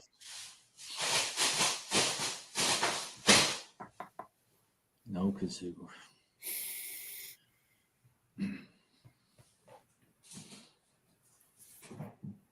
Yeah, because that song, like, even the recorded version has piano. So it's well, like the recorded version I don't like. I don't like that version of the song. It's this one in the live performance that just takes the song to an incredible level. Is it just the way like the piano's tuned, or is it like just the whole? No, it's the way it's played and it's the way it's sung. It's sung Okay. in a Chester sings it a completely different way than Okay. on the recorded version.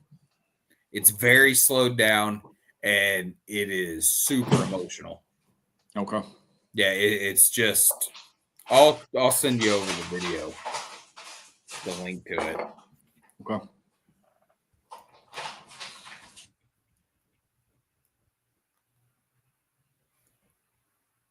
Yeah.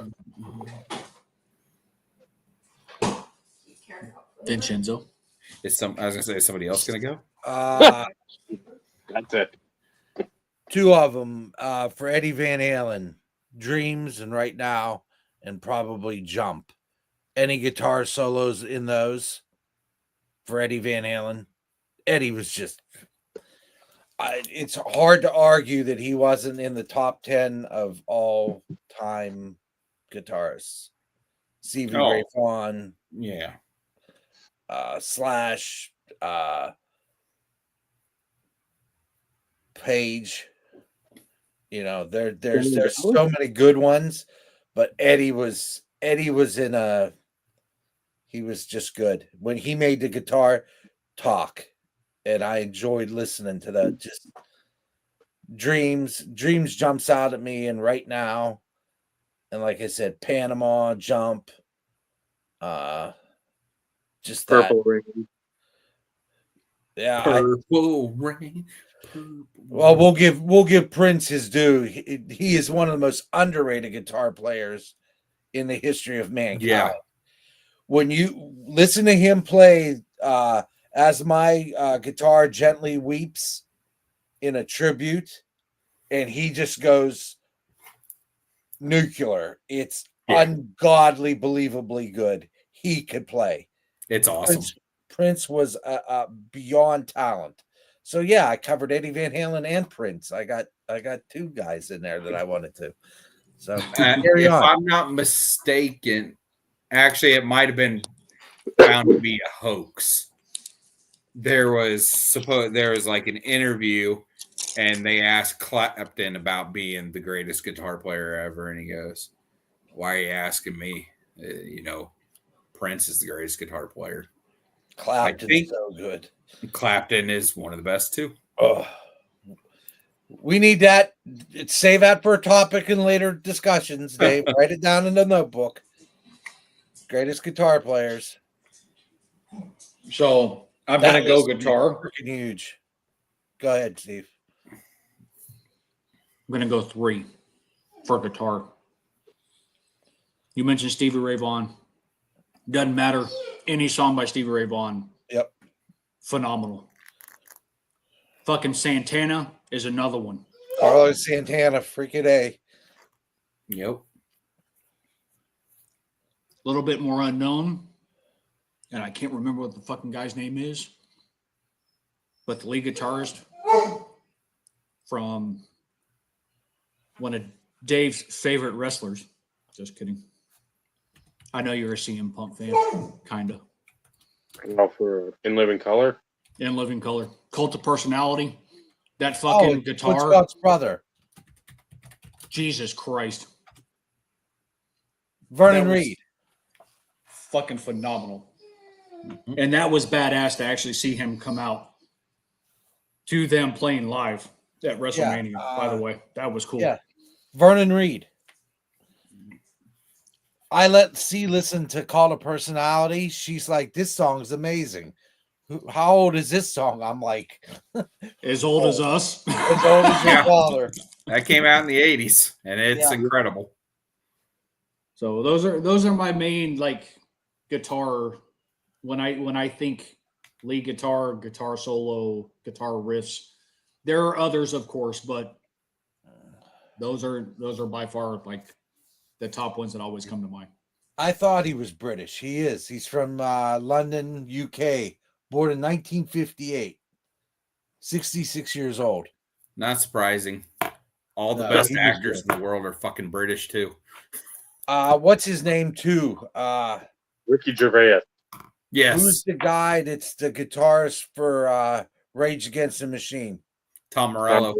Tommy, he is Tom Morello. some of the stuff. He's good. He's just freaking good. I might not agree with some of the things that comes out of his mouth, but that stuff's immaterial. I'm in Generation X. We can agree to disagree. Yeah, I can separate the person from the talent. Yeah. Your talent, sir, is immense. It's going to be a real big struggle here in what today's the 8th. 12 days to Brett Favre untold drops, and it's going to be gross. Oh, yeah. It's going to be like, huh, okay. I still want his cards. I don't care. What was the chick? Jen Sturger? No, was that who was it that was with?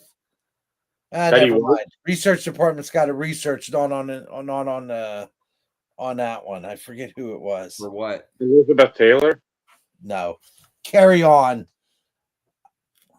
What were you even? What? I don't know what I was saying, Michael. Carrying Cross? What? Mark Carry On?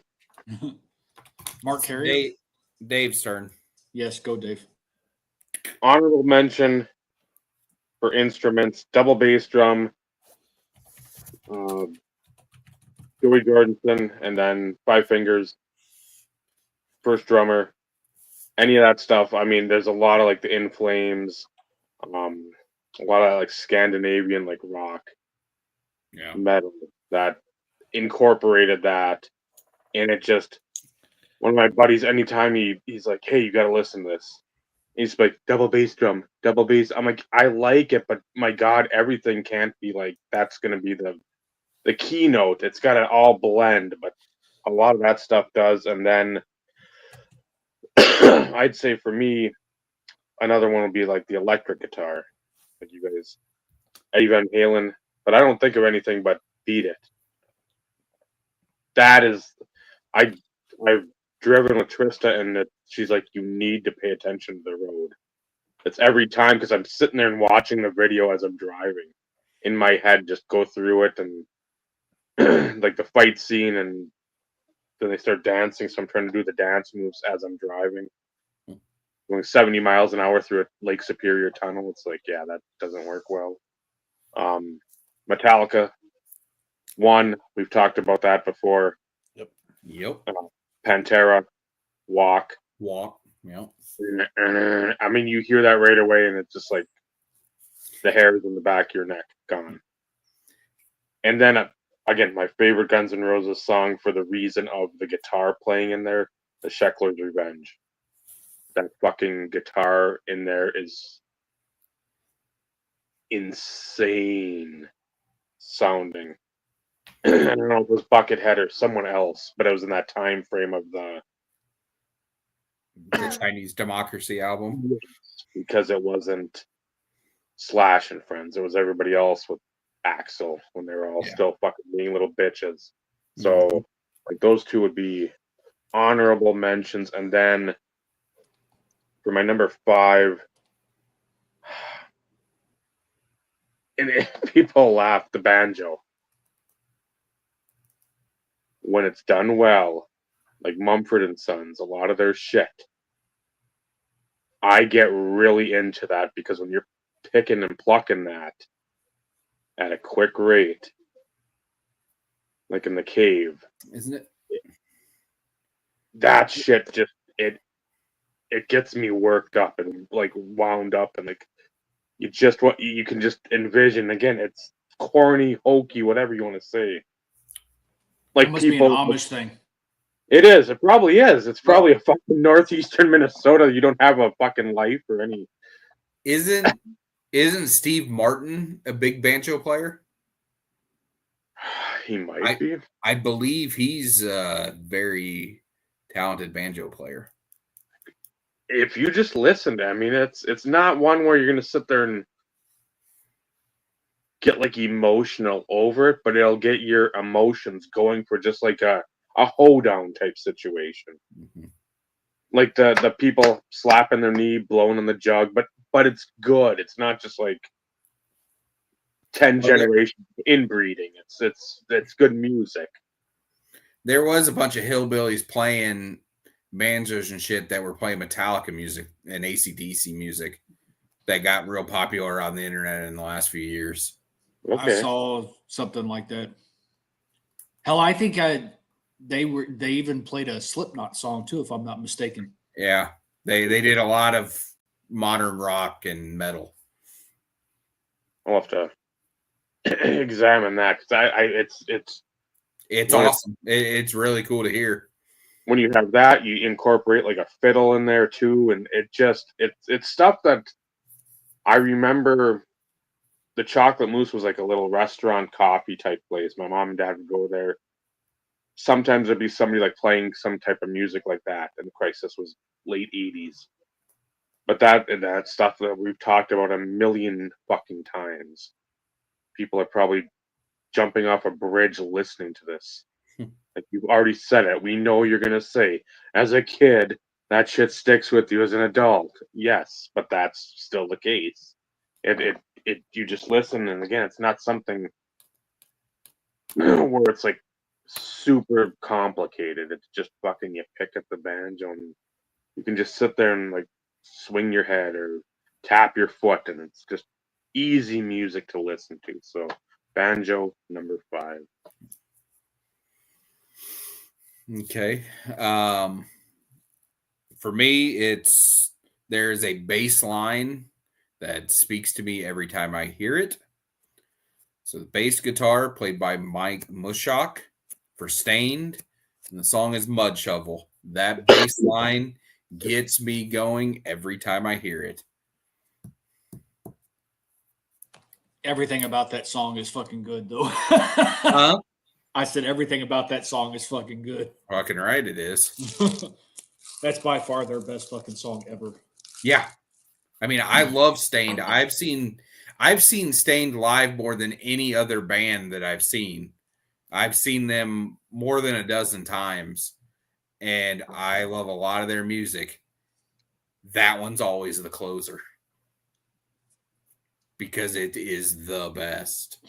That's what got them started. Like that was their first single. Yeah, that was the song. That was their first single. The thing that got them started though was Family Values Tour. Mm-hmm. Was Aaron singing a cappella with Fred Durst up there, and that was Outside. Outside was that song. Yeah, before he talk about politics. What's that? Before he enjoyed talking about politics on stage. Yeah, that's not necessary. The last time I seen him live, he stopped mid-song because this was at a rock fest. There was 55,000 people. He witnessed a woman get sexually assaulted in the crowd, and he stopped everything, pointed that guy out, and he would not start playing again until security arrested that guy. That was the last time I saw Aaron Lewis. I never saw him do his solo stuff. I always wanted to go and see him because he would do kind of a little casino tour around here.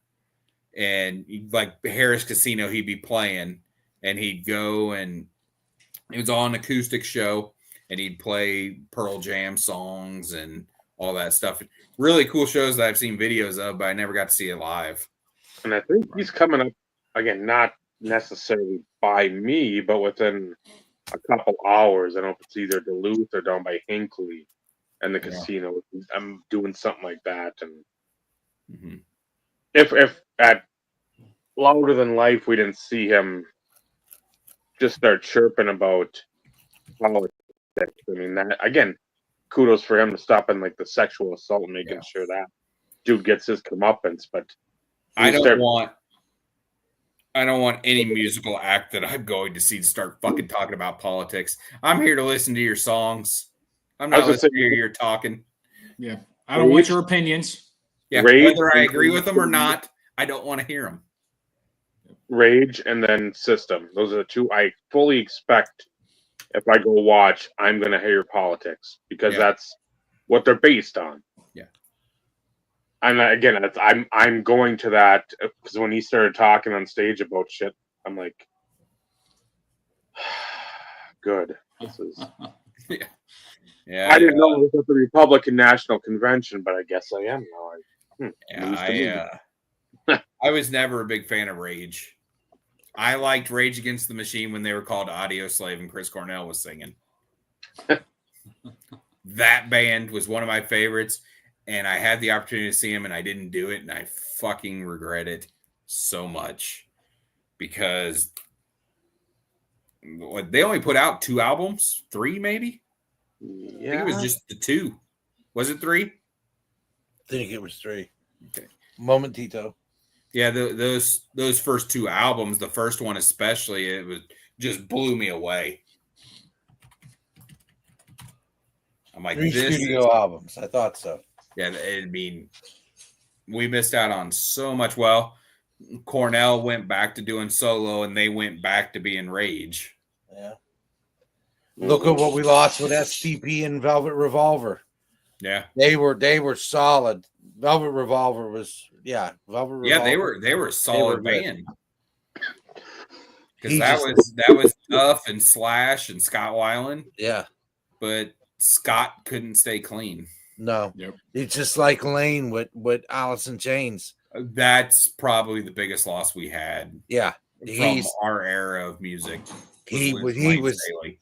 There was nobody like Lane Staley. Nope. Bottom line, his voice was. Every time I hear it, you can see. I think of it right now. Yep. I still get chills because, and my daughter's like, "Why do you like?" I said because everything that he cried out. If you've ever been depressed or stuck somewhere in life, he's your voice. Yep. Because he cried out, and it's like almost nobody listened. Nobody listened. Like somebody said, the guitar or the drummer or somebody went to see him, and he's just bitching him like, "Dude, you got to get clean. You got to get." And he's like, "Dude, don't leave me. I'm gonna die. I don't know how to do." He didn't know how to get out of it, and he just all he knew was the junk to put in his veins that heroin him, that he didn't.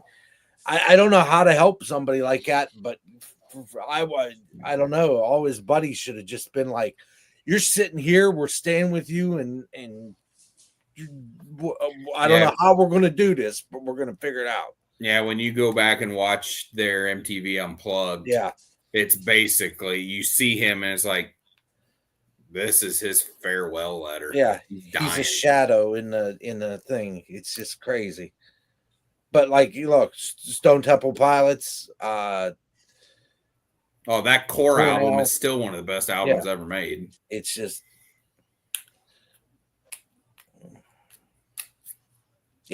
Anyhow, next. You. Oh, me. Piano stuff, and I'm gonna think of Bohemian Rhapsody. Bing, ding, ding. Just the simplicity of it. Paul McCartney on Let It Be, and Cinderella's the beginning of it. Don't know what you got till it's gone. Yep. And it's just I could feel the song. Like try to explain to my daughter. I said, this summer what you need to do is what we used to do when we were kids. Put that friggin' song on and sit there with the friggin' lyrics. And I said the thing that's lost on this generation. What did he even say? That's my favorite song. Yeah. I'm like,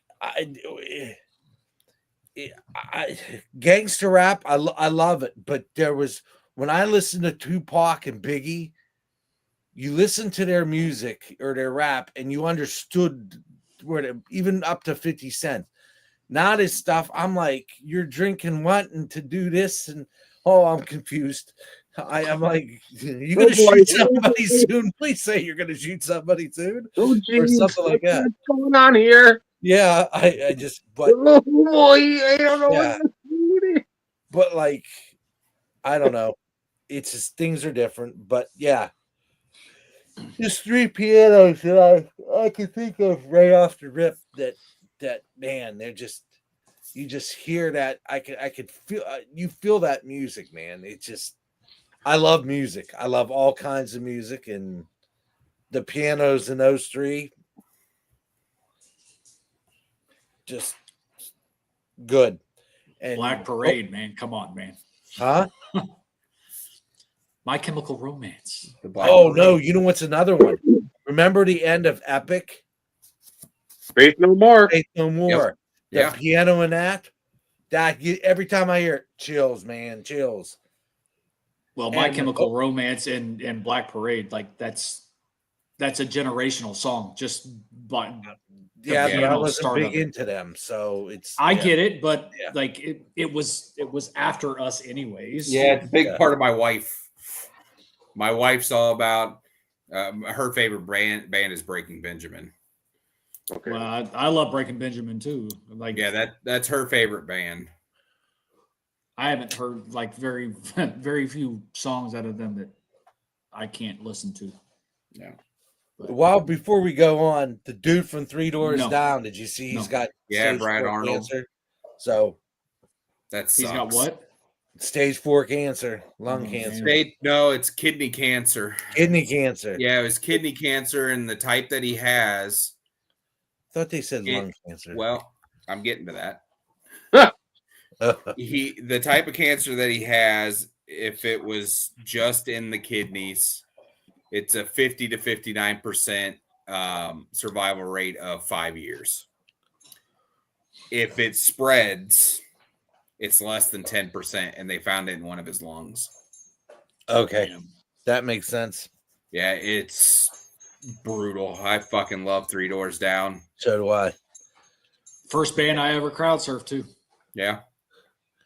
I mean, They are one of my perfect albums. When you put out perfect albums, Three Doors Down is one of them. The album's perfect. There ain't a bad song, and everyone you jam to, or it gets there are a lot of bands during that time frame. Matchbox 20's first album is a perfect Correct. album. Yep. And it was all kind of in that 3 to 5 year range. Yep. Ton of bands. Bob Dylan's son. What's his the Wallflowers. Wallflowers? Perfect album. Yeah. What's his name? The band from above me, Greta Van Fleet. Their first album that was like not super published. Once they went mainstream, their next album sucked. I did not like it. It was okay, but their first album before they went like Mainstream. fuck, that thing was amazing. Anyhow, carrying on. Steve's turd. So I also forgot about from a guitar perspective, Sinister Gates with Avenged Sevenfold. Anything that motherfucker. Oh god, yeah, that's pretty much all Scott played on blogs. So him and Chris, that's all they played sevenfold. So Yeah, freaking like he's uber talented, and how he makes that freaking guitar make some of the sounds that he does are freaking just crazy. But next on my list, I'm not going to have any specific songs per se, just because there are so many, because it's more genre based anyways. Steel guitar when it comes to country music. Any country song that actually has the steel guitar, I don't give a shit who it is. I don't care if it's popular. I don't give a damn if it's Joe Bob, Billy, Jack from up the street. oh man, And- his new album's fucking fire. But there is nothing. There is just something about the freaking steel guitar, man. It's anything in which that is kind of at the forefront within the song itself. So I'll call it a guitar, steel guitar solo, if you want to call it as such, because there's still always going to be backing tracks when it comes to guitar or whatever. But anytime there is a main focal point of the steel guitar in any country song, some of my favorite just sound, like it's just the sound that it makes. There's just something about it. And considering I grew up on country, I heard a ton of it. And George Strait's guy who plays the steel guitar is probably one of the best.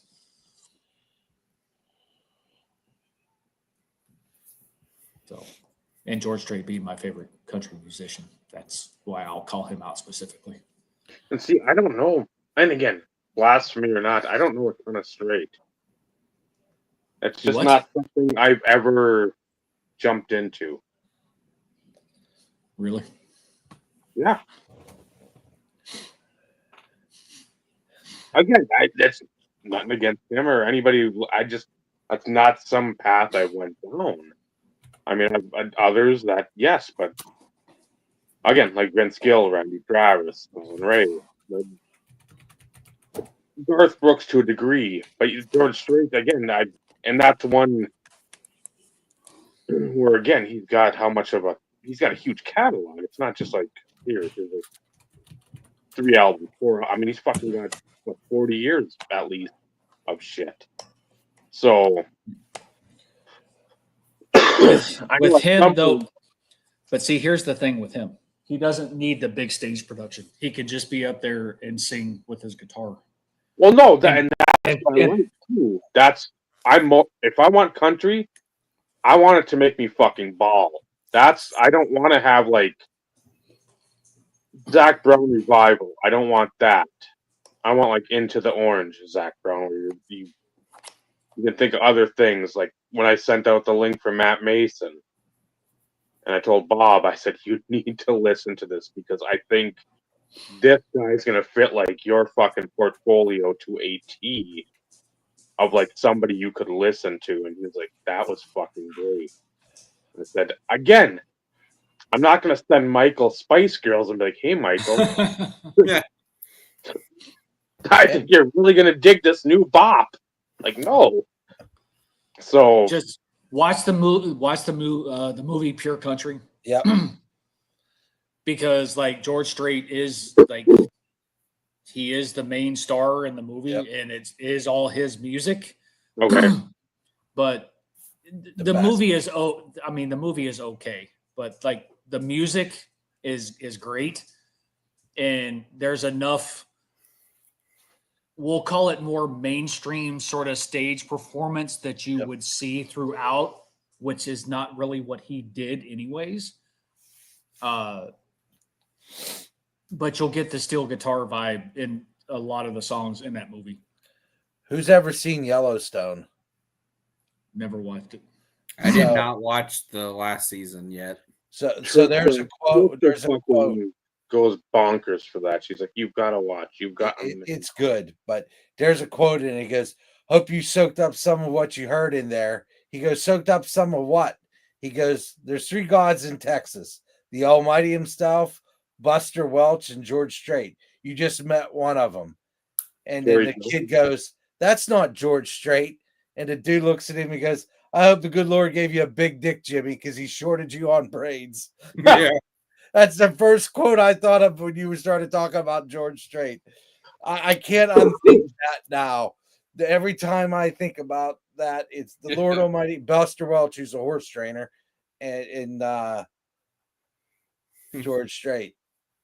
Pretty much, yeah. When I think of Texas, he closed down. What was the big thing in Texas? He was the last act ever. Sportatorium. I couldn't tell you. Cowboy Stadium, Reunion Arena. I know his farewell tour Astrodome. When he was at UT Austin on his farewell little tour. They had to sell more tickets for standing room only because they sold out so fast. Who's that? George Strait. Oh, he was here last year.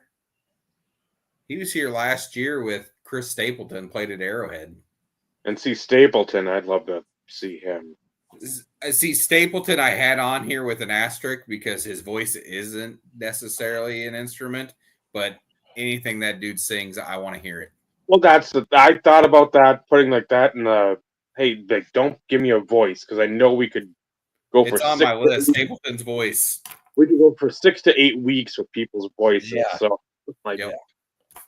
110,905. George Strait in Texas set breaks record of largest U.S. ticketed show at Kyle Field in Texas at Texas A&M.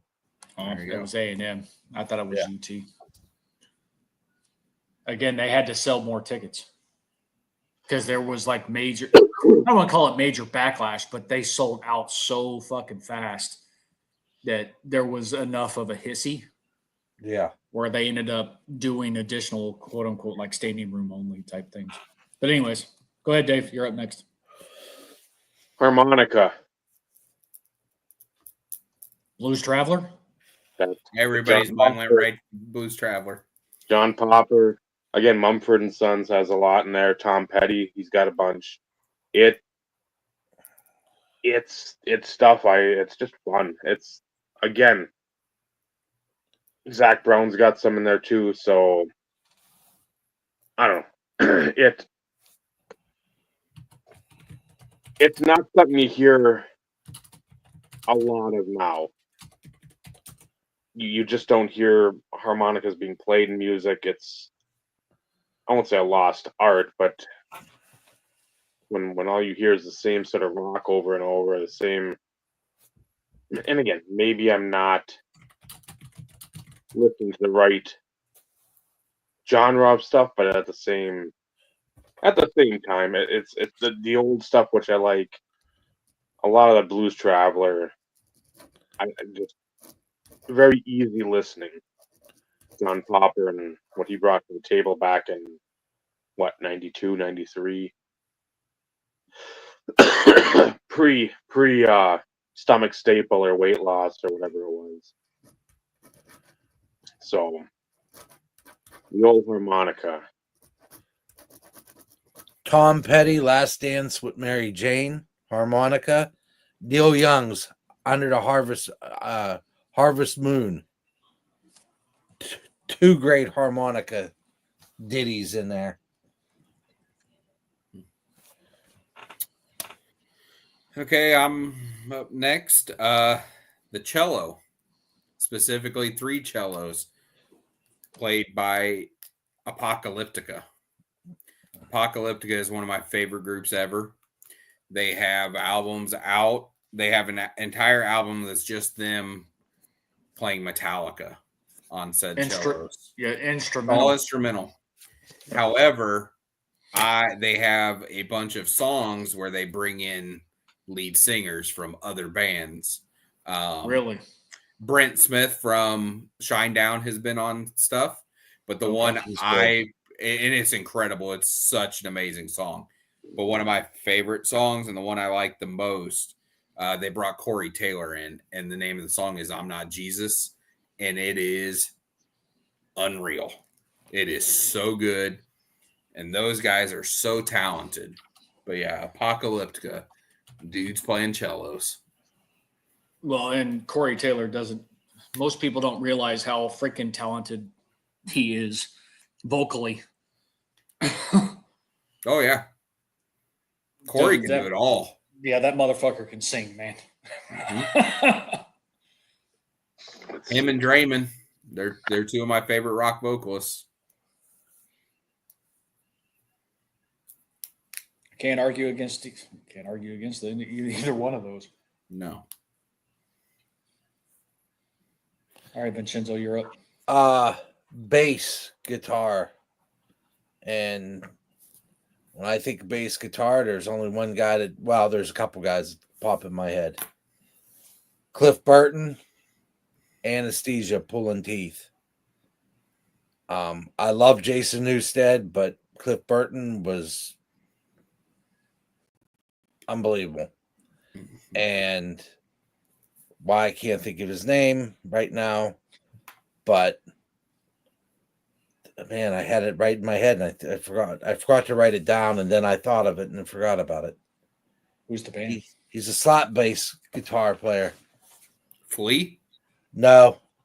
He's a slap bass. Yeah, Flea's really good, but this is the dude from freaking Mudvayne is fucking like nuts. Hold Yes. That guy is killer, man. He's freaking awesome. on. Primus. Oh, No, okay. Primus. Okay. I mean, his name escapes me so bad. He's the lead singer. Les Claypool. Yeah, Les Claypool. Les Claypool's unbelievable. Just unbelievable bass player, and enjoy the hell out of hearing that. That would be one of the songs that comes to mind when it comes to him slapping the bass. Yeah. That is for sure. So I'm going to go just drums in general. I have to say, like, I know Dave brought up the whole double bass, and, you know, that's, as a heavy metal guy, double bass by far is like killer, especially in live performances. If they got it tuned right, like you feel it. But not on the same realm.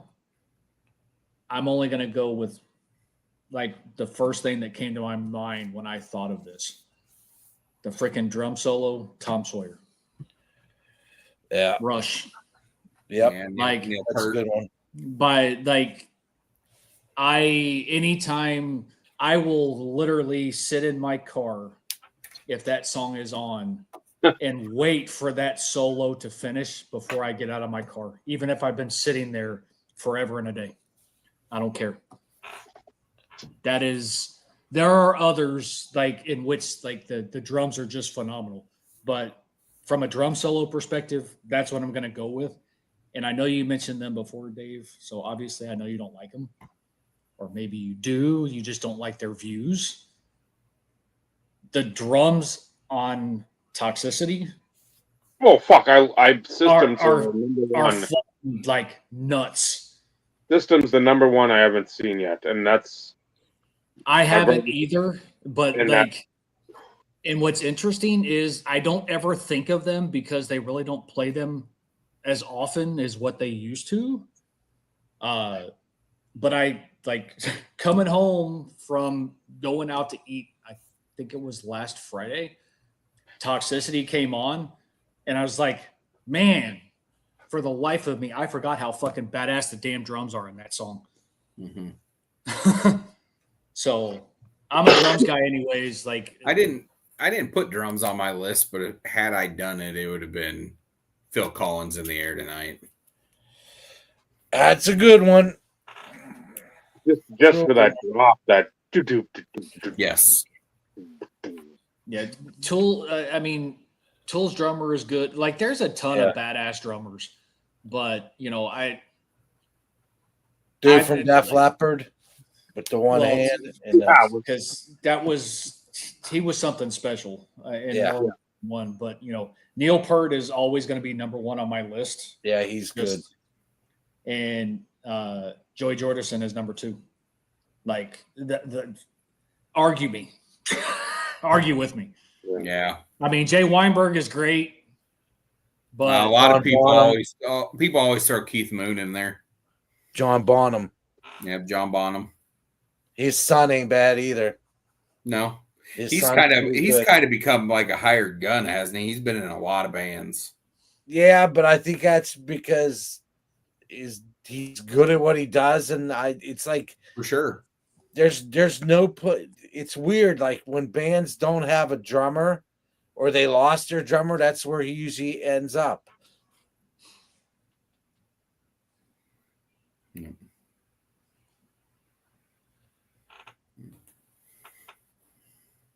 Really? Yeah, he mentioned there Ginger Baker. That guy was an absolute lunatic, but he could play the drums. What's his name? Ringo. Everybody talks about Ringo. They said his style is so different. I always want to go back and like listen to old Beatles stuff to try to figure out what the big difference was. And everybody says he's so amazing. He does a different style than everybody. But I got to go watch that documentary about Ringo Starr because everybody says he's a. I don't know. I was never big into the Beatles, but Well, the drum kit was so different though in Yeah. that era though too compared to what they are now. Yeah. So, but a lot You of had- drummers, like they say, well, Ringo inspired me to do this, and Ringo did that, and well, that's I that. mean, I also have to say that like the chick drummer for Prince, like she was. Sheila Easton, Sheila E, or whatever it is. Is that who? I thought. Who's the chick There from was White two of Stripes? them. Because you may be thinking of the chick from the White Stripes. No, Sheila E. Sheila E was his drummer. Yeah. White Stripes was Meg White. Yeah, Mae White. Thank you. I couldn't think of. But go ahead, Dave. Acoustic guitar. Austin by Blake Shelton. That's good. It's a good song. Whiskey Lullaby. More, Another good song. and again, it's a harder acoustic. We've talked about the video. Hurt, Johnny Cash. Yeah. And then the Matt Mason, that's my cue. that and when you say George Strait and like all you need is that's what I want. I don't, and that's like the fine line, because I like some of the Morgan Wallen stuff, not mostly like the last album, the first one. I like Sam Hunt, but he's got that same thing. It's a lot of overproduced beats. One of my all-time favorite songs. That is a good song. B-side track. Most people have no fucking idea that song even exists, but holy shit. Anyways, sorry. I didn't mean to interrupt you, Dave. No. That can convey probably the most emotion with the unspoken instrument of a voice. Like if you got a good voice, you got a simple but powerful acoustic guitar, you're probably doing something pretty good. So that always seems to. If I hear that, I give the song 2 or 3 listens before I'm like, okay. Y'all continue. I have nothing more to offer. I've got to take one of the pups out. Okay. So that would be my number 3. Okay. This one's just an honorable mention, but as far as guitar riffs, I love Jack White, Seven Nation Army. White Stripes. That guitar, primo. But that, like I said, that wasn't really one on my. Up next for me, not necessarily. I don't know the instrument used, but it's a wind. It's part of the wind family, wind instrument. But in Bryan Adams' Heaven on MTV Unplugged, yeah. Well, Dave, you know it played at my wedding. It's one of my favorite songs. What song again? Heaven by Bryan Adams. Oh yeah. But the MTV Unplugged version is so damn good. Yeah. MTV Unplugged was that shit hit so different because so many the good bands that were on there that were real good bands. They made history with that shit. Oh yeah. Like people don't realize this generation today can barely whatever they use without auto tune. It's just ridiculous. Nirvana's was very good. Yeah. I lean more towards Alice in Chains as being the best one. Yep. Alice in Chains is to me, but I'm a big Alice in Chains guy. So same.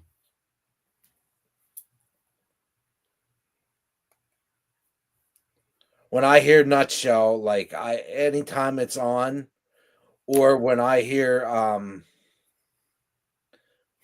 Temple of the Dog Hunger Strike, I just stop what I'm doing and I turn, and my wife just wants to kill me. But I'm like, there's certain songs, like when I hear it, I just got to listen to it, or I'll sit in the car. I'm like, go ahead, go. I got to finish this, because there's just music to me. I think it's because when I was by myself, living single, when I had no wife, no kids, no nobody, and I was in a 1-room apartment in Pittsburgh, music and the same shit playing on the movies on the TV. So, oh yeah, STP Unplugged was good too. Mm-hmm. Yeah. But I guess it's my turn. And by the way, what I was thinking of before, Michael, was the Mindy McCready crap with Favre. I couldn't think of her name. Minnie Pearl. The country singer Mindy McCready. That was with Roger Clemens. That wasn't Brett Favre. Oh, wasn't it? That was okay. Yeah, it was Roger. Wrong one. That was okay. That was Roger Clemens. Yeah. I couldn't. I for some reason that's what I was thinking of. And good. Her suicide was very sad because she killed her dog as well. I didn't even know she committed suicide. Yeah. Good God Almighty. Yeah, it was on the front porch of her house. She killed her dog and killed herself. That sucks. Yeah. I always liked her. I thought she was talented. Mm-hmm. She was. Yeah. 20 damn. And that didn't happen like yesterday. No, it's been a long time. I like never put 2 and 2 together that occurred. Anyhow, depressing. Talking about what you were talking about, harmony and stuff. 2 things come to my brain, and then I'll do my honorable mention number 1. Sound of Silence, Simon and Garfunkel. Just the way they belt that sound and the lyrics. Like I said, people don't listen to lyrics anymore. And I told my daughter, you listen to these lyrics, you listen to the lyrics, because it changes your life and your perspective of music. And there's no better version of that song than Disturbed on Conan O'Brien. Got it on here too.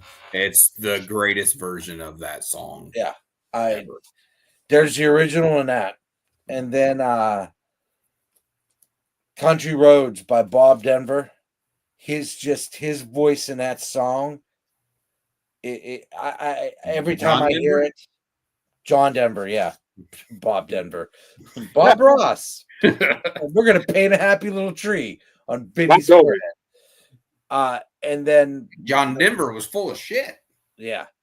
The big one that I think of when I think of like vocal, everything just comes to perfection. Axel's on piano and Slash is on guitar, November Rain, where the piano in the beginning and then in the middle of the song, you see Slash come out of that little church in the middle everywhere. That guitar and he just solo freaking rips it. And I just that's why I always like Axel and Slash and Duff and all those, Izzy and all those guys. Adler. Yeah, Adler, Steven Adler, Matt Sorum, people that came in and out of that band.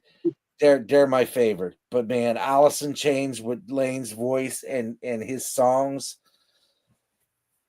Oh, like I said, I freaking love music. I started listening to more music at work, like when I'm working, and I feel better. I've been less videos because all they do, this hobby, since he's gone, I'll say it, this hobby pisses me off, and all these jagoffs that just, it's a hobby, damn it. They say it's just a hobby, but that is such bullshit. Because it's everything they eat, sleep, breathe, and think about. You keep saying that word. I don't think you know what it means. Yeah. Are you aware that you're a jagoff? Because the use of that word, it's not right. Yeah. It's not supposed to be about money. It's supposed to be about having fun. I am so Sorry, Ah. Steve.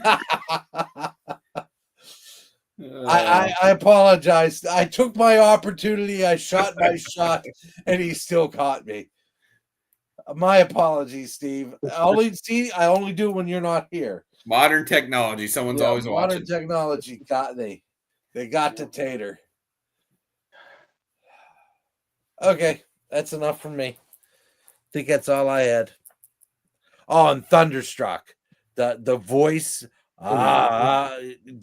Everything about Thunderstruck. Yep. That's enough. I see my list was short as compared to the 50 things I normally list. That's right. You still listen them, they just weren't written down. Yeah. I just talk like a jackass. That's how This is the best thing you ever added to the show. It is the one thing we all could talk about all the time. Yeah. Is when we get these lists together. We do that, and then we talk about, like, Dave, food. were you done? Or we talk about food? No, I got two more. You got two? Well, give us your two more, because I think me and Michael are both done. Yeah, I'm done. Number 2, piano. And I think on the live version, because I think the CD, record, tape, whatever you want to have, it's more like a keyboard. But listen to your heart, Roxette. Oh, that's a good one. That's always going to be anything Roxette is always going to be top 3. I've got another one after you're done. Again, Billy Joel, Piano Man. Yep. But his new one that he had, I don't even fucking know what award show it was, like a year or two back. Like Turn the Light On, like the Turn the Light Back On or whatever. A great song. I'm glad everybody's sitting down, because I don't believe on any of these stupid, and I know Steve's watching, but hobby content videos you'll ever hear this fucking said ever. I love Bette Midler, The Rose. That is a great tune.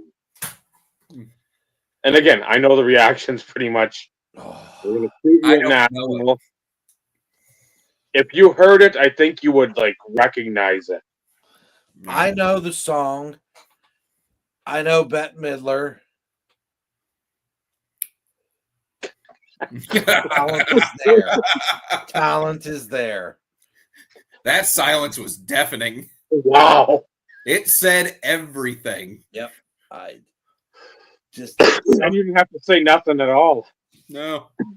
And then I also had Hurt, because they got that piano going during that as well, and November. Yeah. And I mean, there's a ton. There's so many songs. The piano and like you said, in Hurt and in November Rain, it builds such drama. And it's cash, not. And again, I know you didn't have the range at that time. Yeah. Because again, 6 months or whatever from death. Yep. But it wasn't him like trying to oversell anything. No. All he had to basically do was try to get the lyrics out, and you're like, man, this motherfucker, you can feel this. It's perfection. I'm like, this is Tony the Tiger, great. It might be the most perfect song. That it just, yeah. And again, when you talk about Johnny Cash to people, like, what's his best song? If that doesn't, huh? Trent Reznor's song is his best song. I know, but yeah.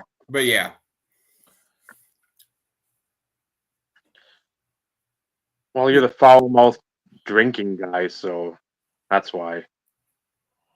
Too many cervezas. But. And then number 1, violin. Okay.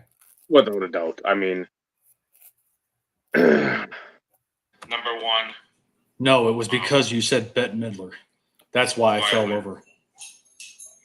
Without a doubt. I mean,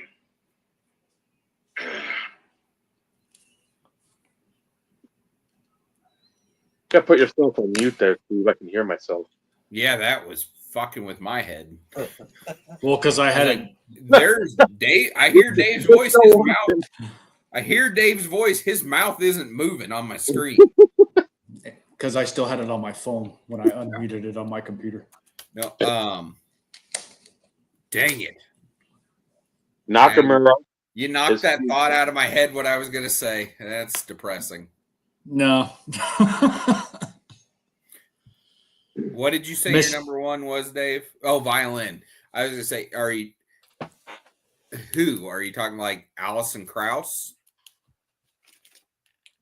I like her. But again, the two that come to my mind, and I know there's more, but again, it's one of those where I have to listen to everything and like regenerate it in the populace of my mind. Mm-hmm. But Nakamura's theme song for WWE, and again, he's gone now. He went back to Japan, or he's going to do whatever.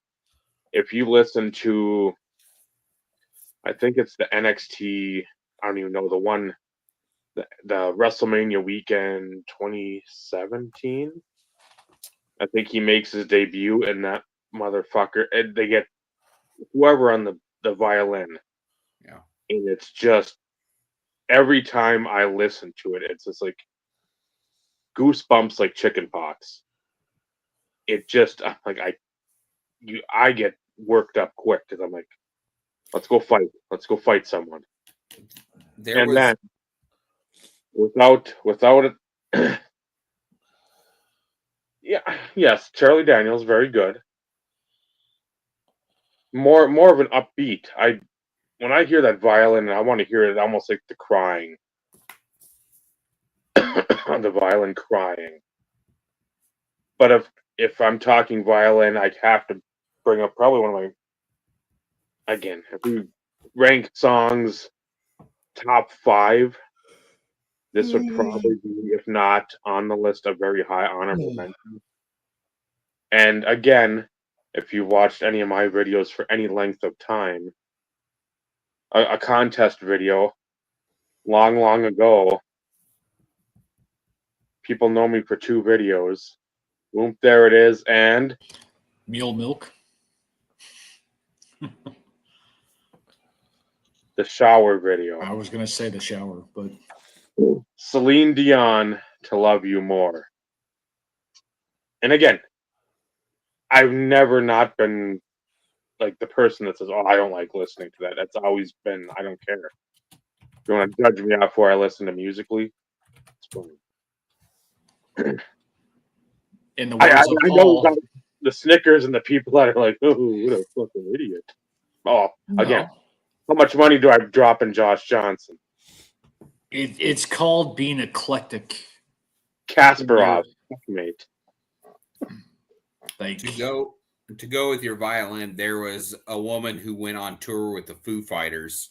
I went and I got to see her live, and she was incredible. Her name was Jessie Green. Her name is Jessie Green.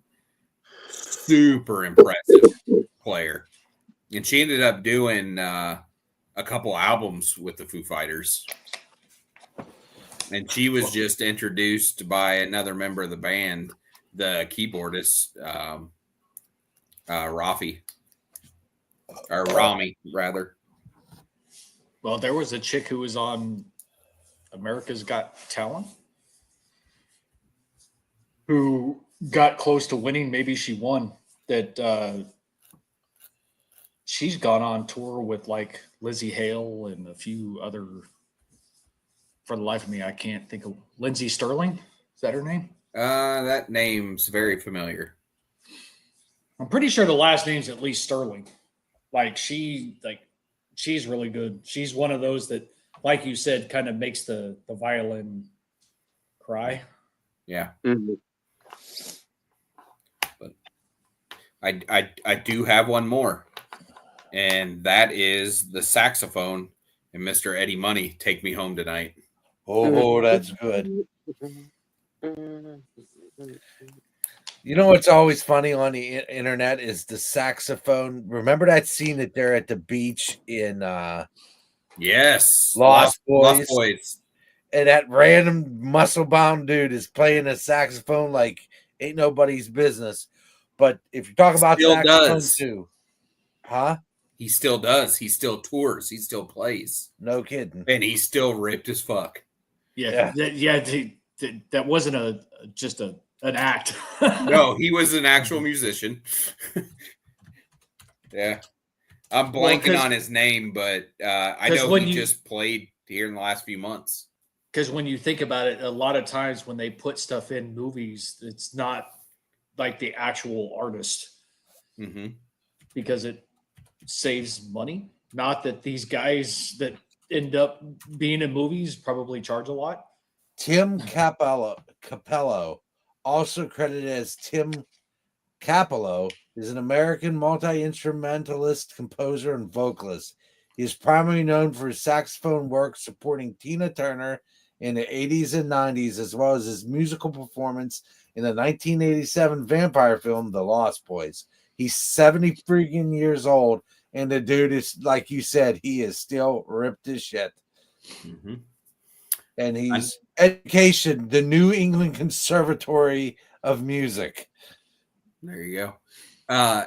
Another one that came to light a couple years ago was Timmy Trumpet, who played the walkout music for Edwin Diaz for the Mets, the closer. Oh, yeah.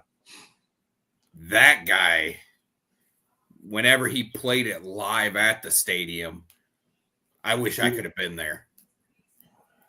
I will say with the trumpet, I don't care if I knew them or you just happen upon one at a military funeral when taps is played.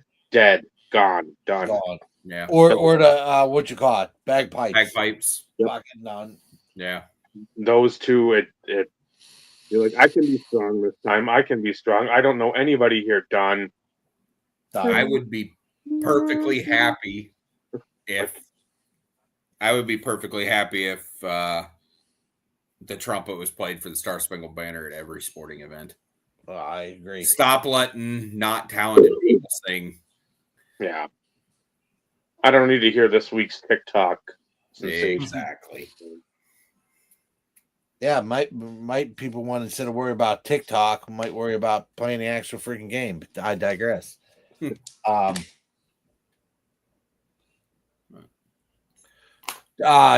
Clarence, what's his name? Thomas? Clarence Clemens, the one from the Doc? E Street Band. Bruce Springsteen's band. The saxophone player, Clarence Clemens. He died like G.E. Smith. 10 years ago. And then his nephew or something took over. Roger? Let's find out. Dave, you're such a dick. Jay Clemens took That's over four. the role That's technically four. after Clarence Clemens was the band's original saxophonist from 1972 to his death in 2011. That Duke of well on the saxophone. That's another guy. Kenny G. Yeah, Zamfir and his magic flute. And then G.E. Smith, Saturday Night Live band. That was always the guy that was. Well, all those guys that were in the fake band for the Blues Brothers. It was all the band from Saturday Night Live. All the real band members. And those guys put out an album with Dan Aykroyd and Belushi, and it was phenomenal. If you ever listen to it, it's the soundtrack for the Blues Brothers. It's phenomenal music. Who had those two idiots? The Roots playing? Fallon has the Roots, I believe. Okay, I knew it was one of the late night talk show hosts, but I couldn't remember who it was. The Roots are good too. Just I don't like Fallon because he's just a goofball. And then when you're talking about modern guitar players, like him or not, John Mayer is one of the most talented guitar players. John Mayer is freaking good. He's freaking good. Yeah. Trista thanks you. Oh yeah. I remember that story because you don't like Bublé either. And see, I like Bublé's voice, and Bublé seems is such a nice guy. Or Mayer seems like he could be a dick, but I don't know. Yeah. Never met the people. All I know is John Mayer is a big watch collector, and he knows his shit, and he's got some bangers. Random facts of the night. Yeah. What's his name? The guy that played Bond, Pierce Brosnan. He's a big collector of watches. And Jack White, by the way, was at the game last night for the Tigers. Because was he born in Michigan? Yeah, he's from Detroit. Okay. Jack Black was at the Tigers game last night. Huh? Jack Black was there too, so Jack Black and White. Dude, I've been through such crap in the last 2 days for work that my brain for 8 hours a day it's slow. Just and that's like it. But everybody says Detroit, like half of Jack Black. I'm looking up Jack Black instead of Jesus God. You need to go to bed. I need sleep. Wrap us up, Dave.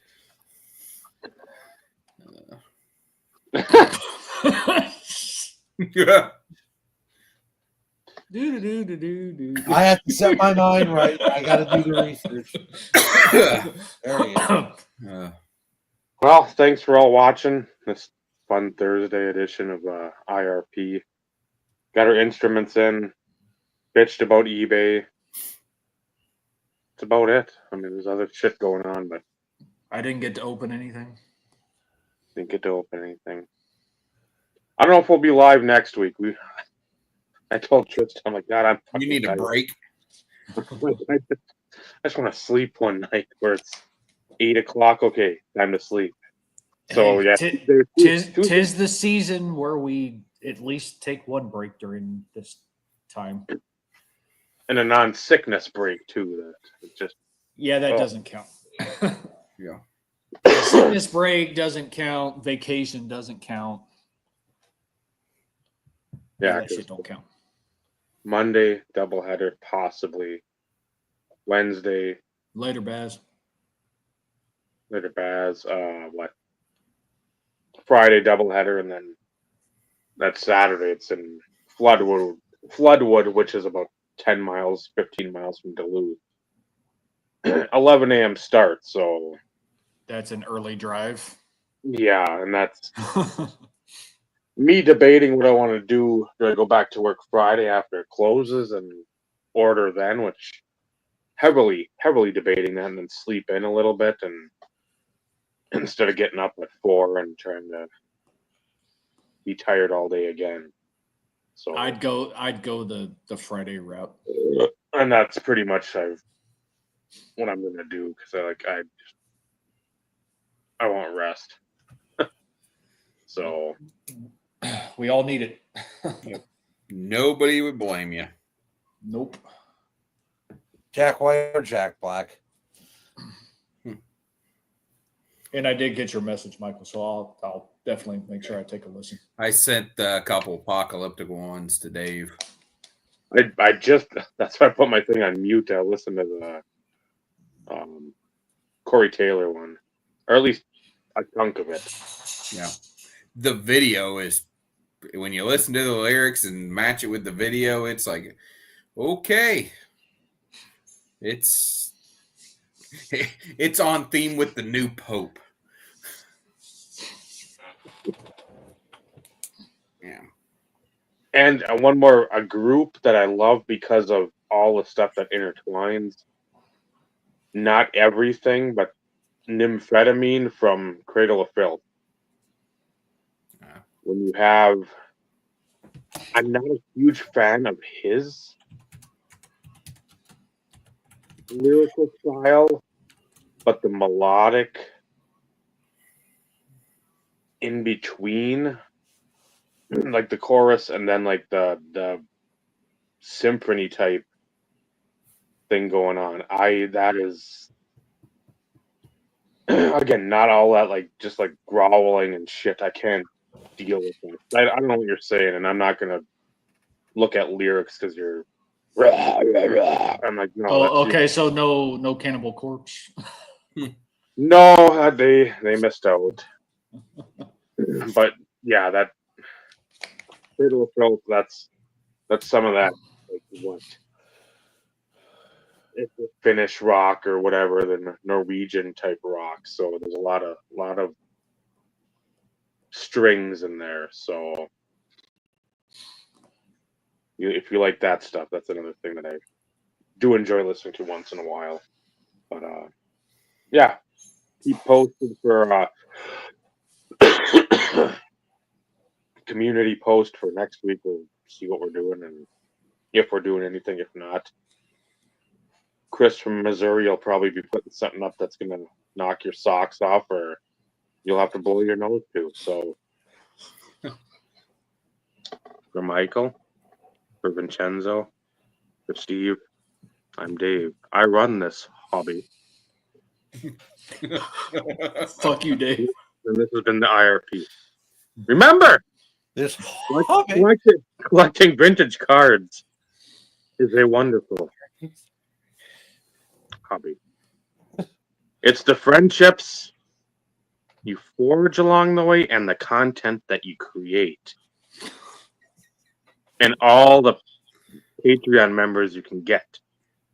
And the members you can sell. And the merch you can distribute. And the people you can shyster out of cards and money. That's what really matters. Click like and subscribe. I give that the mushroom stamp of approval.